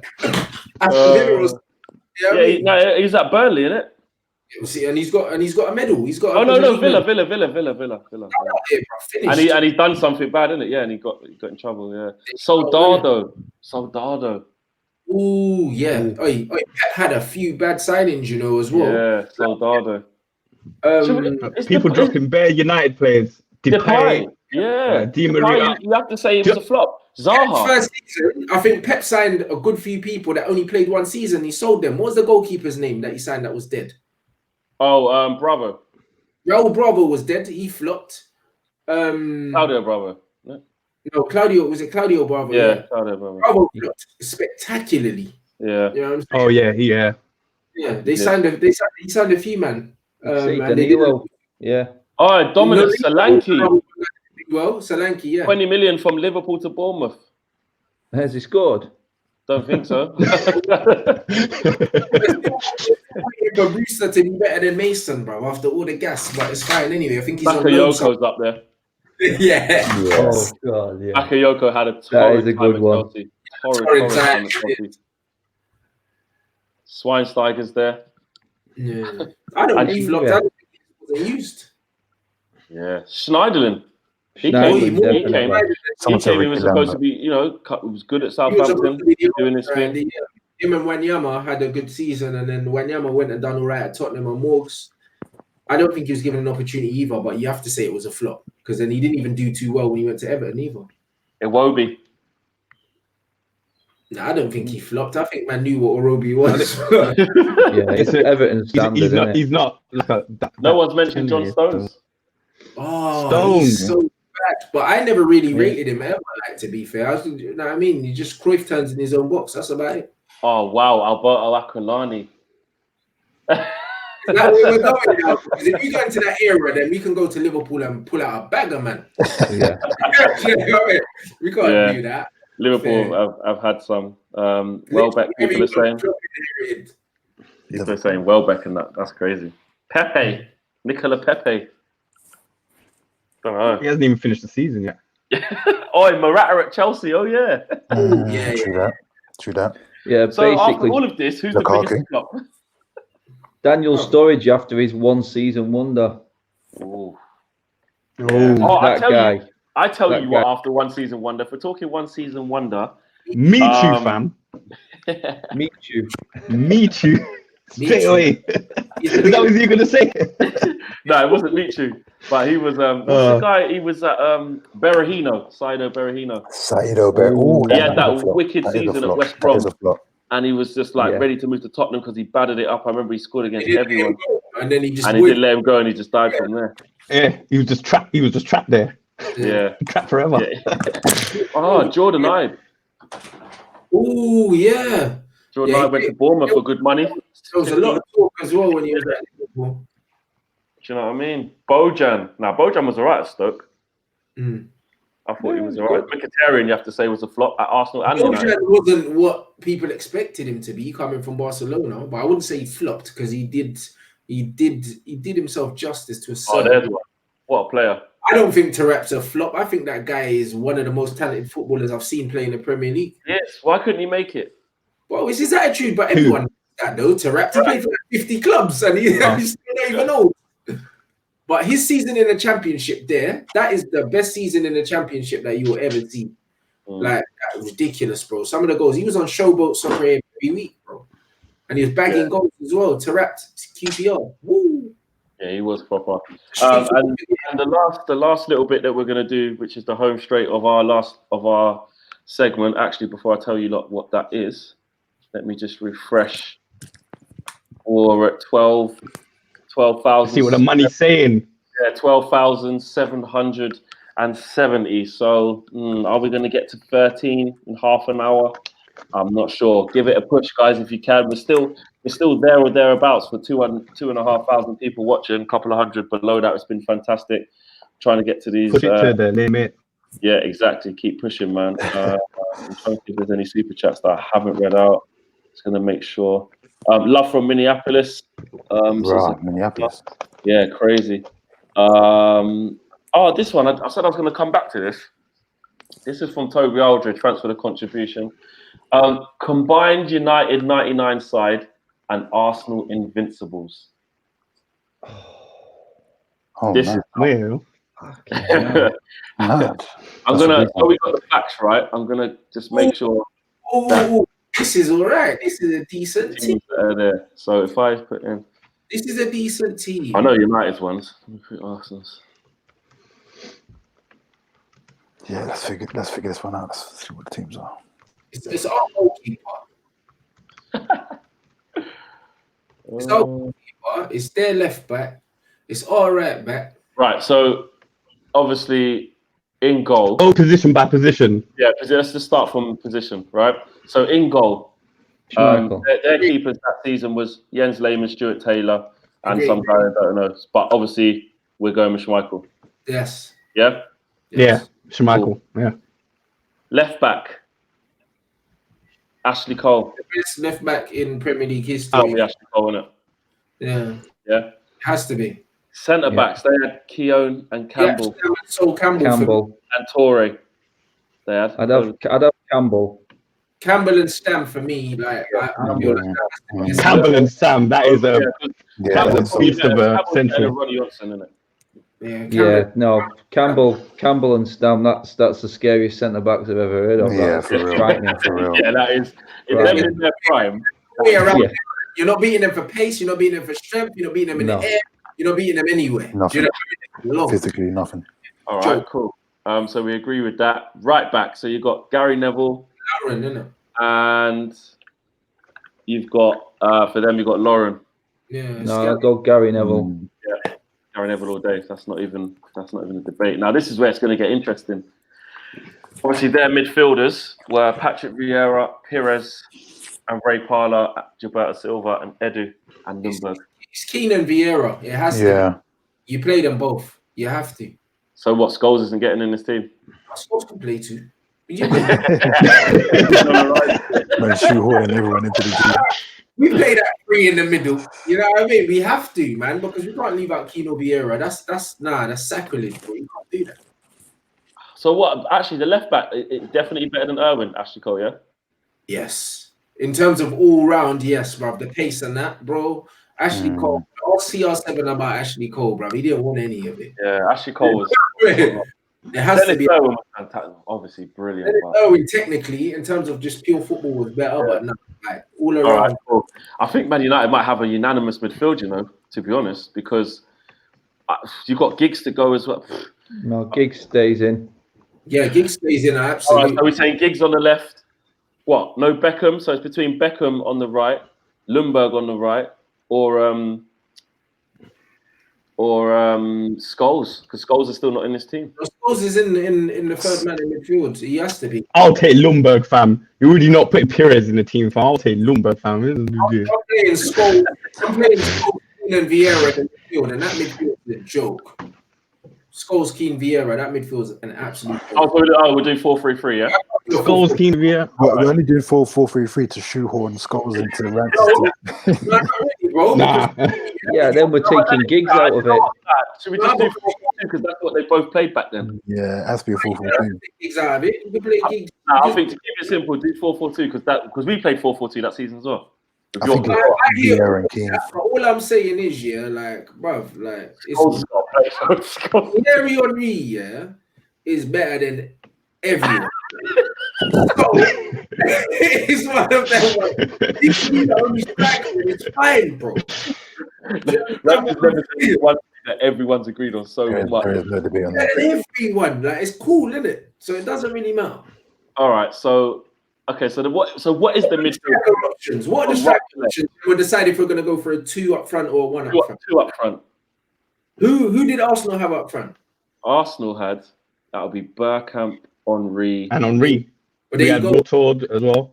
Wiltord, Bergkamp, Bergkamp and Henry are the 2. Kanu. We had Kanu.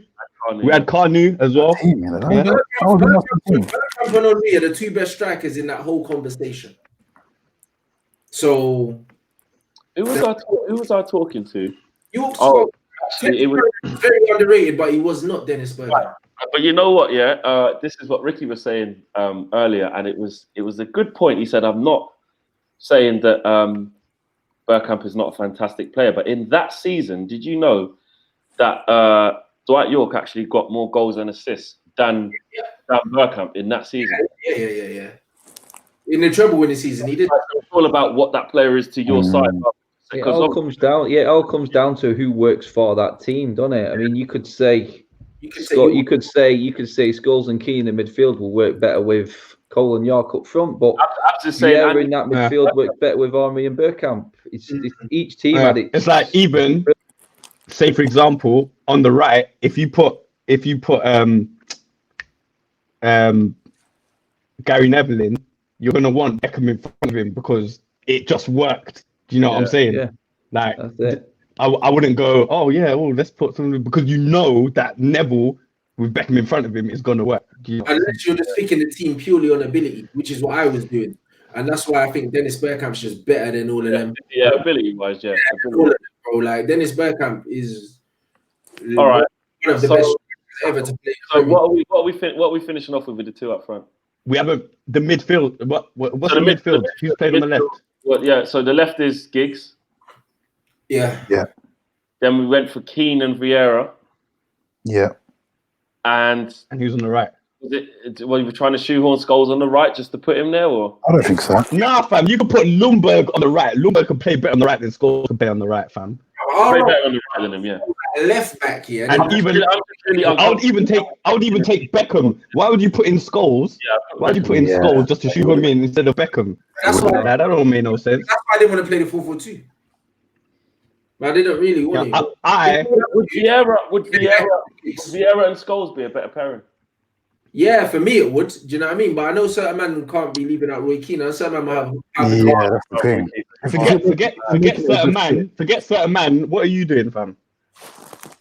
I told you I think's better. I think that Patrick Vieira's better. In my team, if I had to choose between the two of them, I'd play Vieira. But I'd say Bergkamp and Henry would be even better with Scholes in the midfield behind them.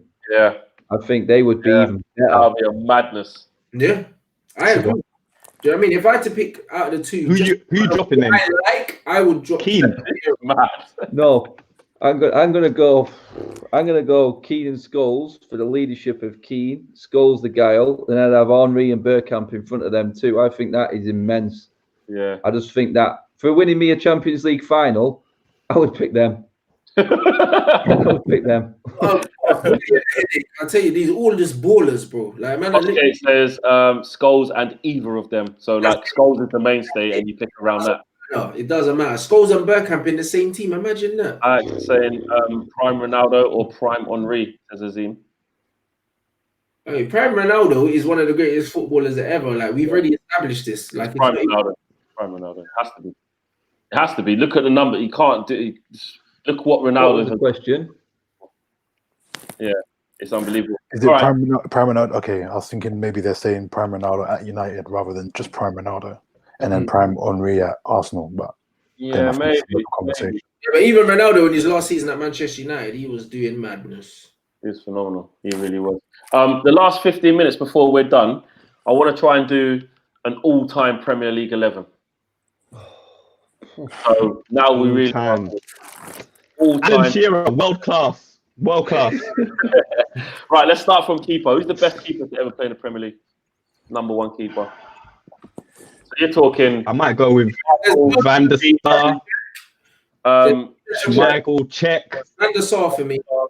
Seaman, but I would go Van der Sar. I think best ever keeper over Schmeichel. Yeah, I think so. I think he was better. See, because I'm starting to turn into rants now. I'll be like, technically, Van der Sar was a better player, but Schmeichel just had that. More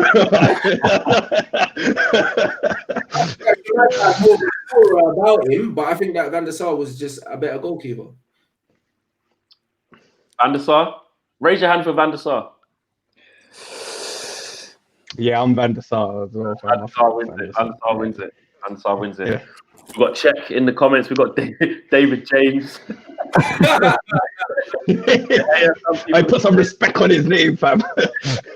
Schmeichel, a lot of people saying Schmeichel. Yeah, we can just do votes if it goes down to it. All right, cool. Best right back in Premier League. Trent Alexander-Arnold. Gary Neville. When he retires, Trent will have a shout. Do you know what I mean? Yeah, for sure. Yeah, exactly. They will have shouts for it, absolutely. But based on what we've seen, in terms of the most successful team in Premier League history, you can't look past Gary Neville. You can't, because of the team he played in. I don't think it would make sense to. But if you went on ability, it's all time, then because earlier, you were saying, earlier, your words, someone could rewind it. You said, that's the team around them. That's the team around them. That don't mean they're a good player. So if it's the team around them, and then you're not going to pick the best player technically for that position, isn't that what you should do? You're right, bro. But context is everything. He said Premier League because honestly, Wan-Bissaka is a better footballer. So is Trent Alexander. Do you know what I mean? So is Reece James, bruv. But these men are new school. Do you know what I'm saying? It's hard when they're so new because they've only been doing it. Do you know what I'm saying? Like, technically, I don't think he's better than Kyle Walker either, bro. But guess what? Like, that's not do you know what I mean? Do you know what? How many right backs can you? Who else did you name? How many right backs that you can say are like you can say Lee Dixon, Ivanovic, Lee Dixon, Sanya. Yeah, Lee Dixon. Sanya was solid. Yes, he was. What about thingy at City? Zabaleta in his prime. Solid. Zabaleta was very good. He was very good. You're right. I think when you just talking about prowess, Neville. He wasn't a right back for me. He looked like a centre half that was playing right back in a good team. All right. So all okay, but Gary Neville takes it. Gary Neville, yeah. All right. Now it's very interesting. Centre back pairing. For me, you have to throw John Terry in there. John Terry, Carvalho, the racist. Sol Campbell, Pallister, Bruce. Yap Stam, blood. Yap Stam. I think Yap Stam's the best centre Tony Adams. back to play in the Premier League. We just never had him for long enough, so people don't love him. But I think Yap Stam was. Can he be out of bracket over men like Terry, Rio, and all that? He went one Champions League like when he left us, bro. Yap Stam is Yap Stam. It's just like Cristiano Ronaldo, yeah. Like his best years were His best years were at Real Madrid, but people still talk about Ronaldo at Real Madrid like he was the Ronaldo at United. He only had one season of that. Yeah, interesting. Someone said that Gary wouldn't put himself in because Gary Neville did actually put Trent Alexander in his thing. Oliver did, yeah. But I think on hierarchy, Company's in there, man. Van Dijk, people are saying already. Company just shout. Van Dijk's in there, yeah. Rio. Oh, you see what I'm saying? So it depends on what era we're going for. If we're going for, it's whole Premier League history, fam. So that's decade after decade, isn't it? That's why we're doing it. It's hard. If we're talking about the last decade, it's easier. When we say the whole Premier League, it's hard because even the football was different. Bro, we're just going with it. We're just going with it. This is why we're doing it. My shout is I'm going to stick with what we went with in our other one, and I'm going to go with Sam and Sol Campbell. Yeah, that was a bad boy centre back period. But then if we're talking about, I said John Terry's better than Sol. I think John Terry 100% for me. John Terry is better. 100%. It's hard, bro. That's why I like to split it to decades, bro. Because for me, if we do that, you know what? Then David Silva has to be in it. Take Company as well. If we say Premier League throwbacks, then Dennis Bergkamp, Eric Cantona, everything. I know it's hard, but we just did everything. I feel like it's too. All right, I'm just gonna say my two. I'm gonna go with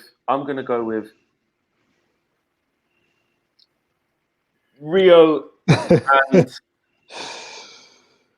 and Terry. I'm definitely going Terry.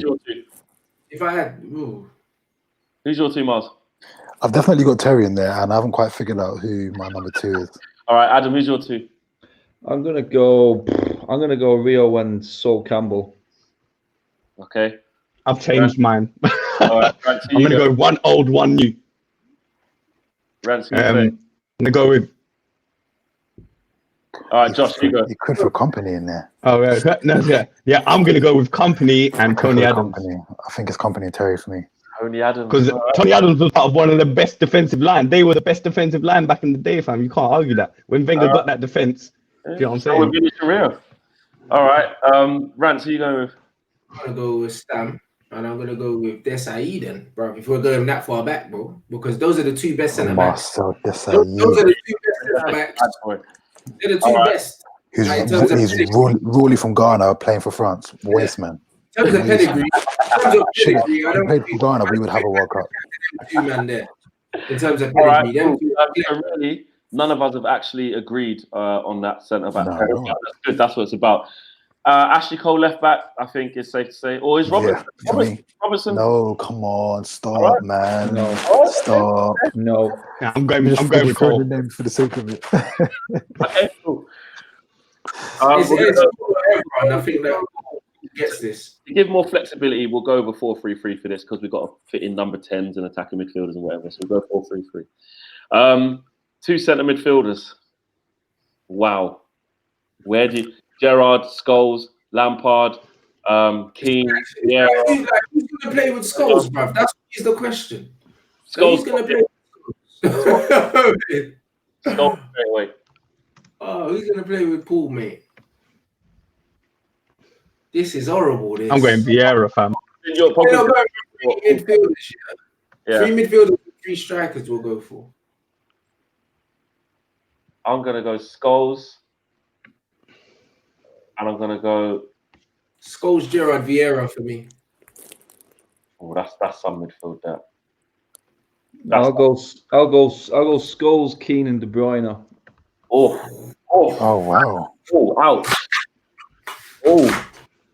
That's got everything. That's switched up. Yeah. Lampard and Scholes, someone's saying. Vieira, Scholes and Gerrard. I've got Scholes and Lampard in mind. Vieira and Yaya Toure. Yaya my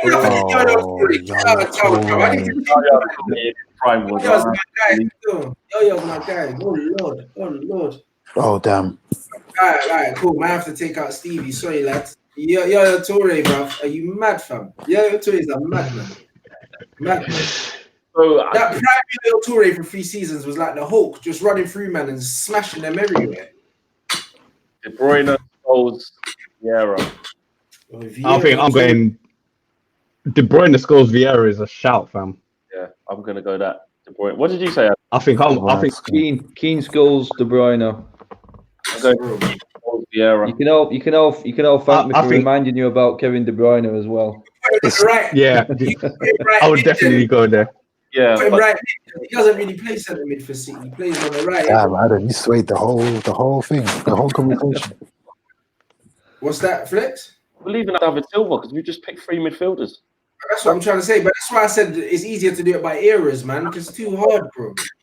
Yeah, I think all it can go down to is who you prefer, really. Yeah. I like the way Ballack plays. Yeah, Ballack's a border, yeah.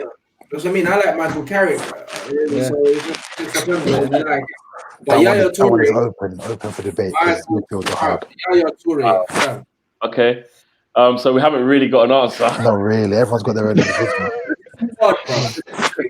So, like, if we got our last 5 minutes, guys, on our last 5 minutes, keep liking and subscribing and sharing the video and keep pushing up the numbers. Head over to the Just Giving page. Please make sure you do. Let's get those last little few bits over the line. Let me get a little check, actually. So wait, are we just trying to say one striker? Oh man. No, bruv, I'm just going, bruv. I'm putting 3 forward, so I think that's it. How about all wingers are in this, bruv. Man's going with 3 strikers. Okay, 3 strikers now. This is Pete. This is Henry's in there, fam. I don't care if anyone says. I don't even think. Henry, Suarez, Agüero. And Agüero over Suarez to me. No, see, I think I prefer Suarez to Agüero just because he's got more of his game in it. Like Aguero's a poacher, but Suarez has got more, I think, more all round about him. So I think we have to go for me, I'd go for Henry, Suarez, and Alan Shearer. You know what, bro?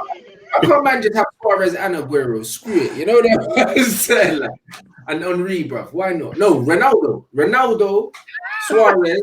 I'm saying every Ronaldo, Suarez, and Henry. That's what I'm going for. That's what I had in my head. Henry. Yeah. Okay, that's yours, friends. Adam. Oh, fuck. I'm gonna go. It could be a number of things. I'm just gonna go because it just popped into my head. I'm gonna go Henry, Agüero, and Van Persie. Van Persie's one of the best strikers ever. He is. I'm surprised. He is. He's not. Like, he's not. He's in the Premier League. People like Rooney, Suarez, Agüero. No, I'm just trying to put a team together. I can't get past the ability stage. I'm sort of molding a team like I want this to play a certain way. It's weird. It keeps coming into my head. So you can say Rooney. You could put Cantona in there for influence. There's so many ways of doing it. Now you're right though. I mean, if you're thinking about balance and all of those kind of things, I'm throwing all that out the window now. Too much. For me, Van Persie is my favourite striker to play for Manchester United in my lifetime, and he's so much. Van Persie's your favourite Man United striker ever. No, in my lifetime, he's my favourite to have watched out of all of them. I love Ruud van Nistelrooy, but Van Persie, the elegance. Ruud van Nistelrooy. The elegance of Van Persie. I don't like Van Nistelrooy. And the consistency of Van Persie. When the team played. I don't understand the ratings, fam. My midfield doesn't suit Van Nistelrooy in my strikes force. So I'm looking at it. It don't sit. Suarez for me. Can I just say, because if you're like you're playing FIFA, you know when the FIFA versions where they had like a World 11 and stuff, I'm thinking like that where it's like I'm not even trying to put people in their right positions. I'm taking my favorite 3. I'm just slapping them up front and winning the game 5-0. That's what I'm trying to do. So that's not a bad front 3. Salah, Suarez, Rooney. All time. Salah. Let's be honest, there isn't going to be a bad one, is there? There's not going to be a bad one. Serious ballers here, innit? Do you know what I mean? On your Drogba. That's what I mean. For me, not Drogba. I think that one wins it for me. Ronaldo, I'll put Ronaldo, Henry, and Jermaine Defoe. That's my one. Ronaldo, Henry, Agüero. That's my one. Yeah, I got Agüero for Suarez. You know what I mean? But I get that. I get that, bro. Someone said Lingard, Crouch, flex. Esky, Crouch, and Kevin Davis. I tell you what, that's some aerial presence, bro. I'm telling you. All right, listen. No goals. We are at. We've got 1.5 minutes left, guys. Thank you lot. Yeah, for flex. It's been absolutely crazy. Yeah, wrap up. Josh is Hey, like, Adam, wrap it up, mate. that's why Adam's not going to speak now because I'm take the reins from him. Hey, don't get up to Adam. Put some respect on his name. Me, be talking. Yeah, guys, thank you all for staying with us for 3 straight hours. If you firmed it, we've had literally 2,500 people watching the whole time. It's been absolutely brilliant. It's been sick, man. Raise this money. You're taking the piss. It's funny right outside. That's right. The birds are singing. The pin men will be out soon. And it's brilliant. Make sure you guys head over to AFTV because Robbie's going to be taking the reins until. So where are we at now? We're at 6. So he'll be on till 9. And then Mark's going to come for the home straight at 9 till 12.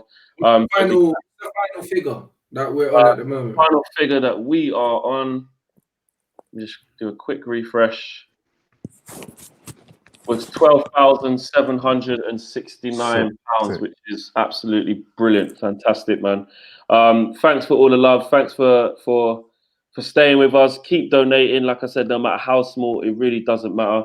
Just make sure that you do if you can, you know what I mean, and just keep following us through. Really appreciate it. You know what I mean? 3 hours has absolutely flown by. I actually thought Rants was just going to do the first hour. Big up Rants. He's done a 3-hour stream. Yeah, well done. On this 3 hours, he done another hour on something else. So that's big. He really put the graft in there as well, man. So I love it. Josh, I think he's gone already. Oh no, is he? Yeah, he's gone. Is he there? Oh, he's gone. My internet decided to stop working for 5 seconds. Okay. Head over to AFTV, guys. Thanks for staying with us. And we are done. I'm going to go and get some sleep. That's what I'm going to go do. Peace. Peace and chicken grease. Peace. Nice one, bro.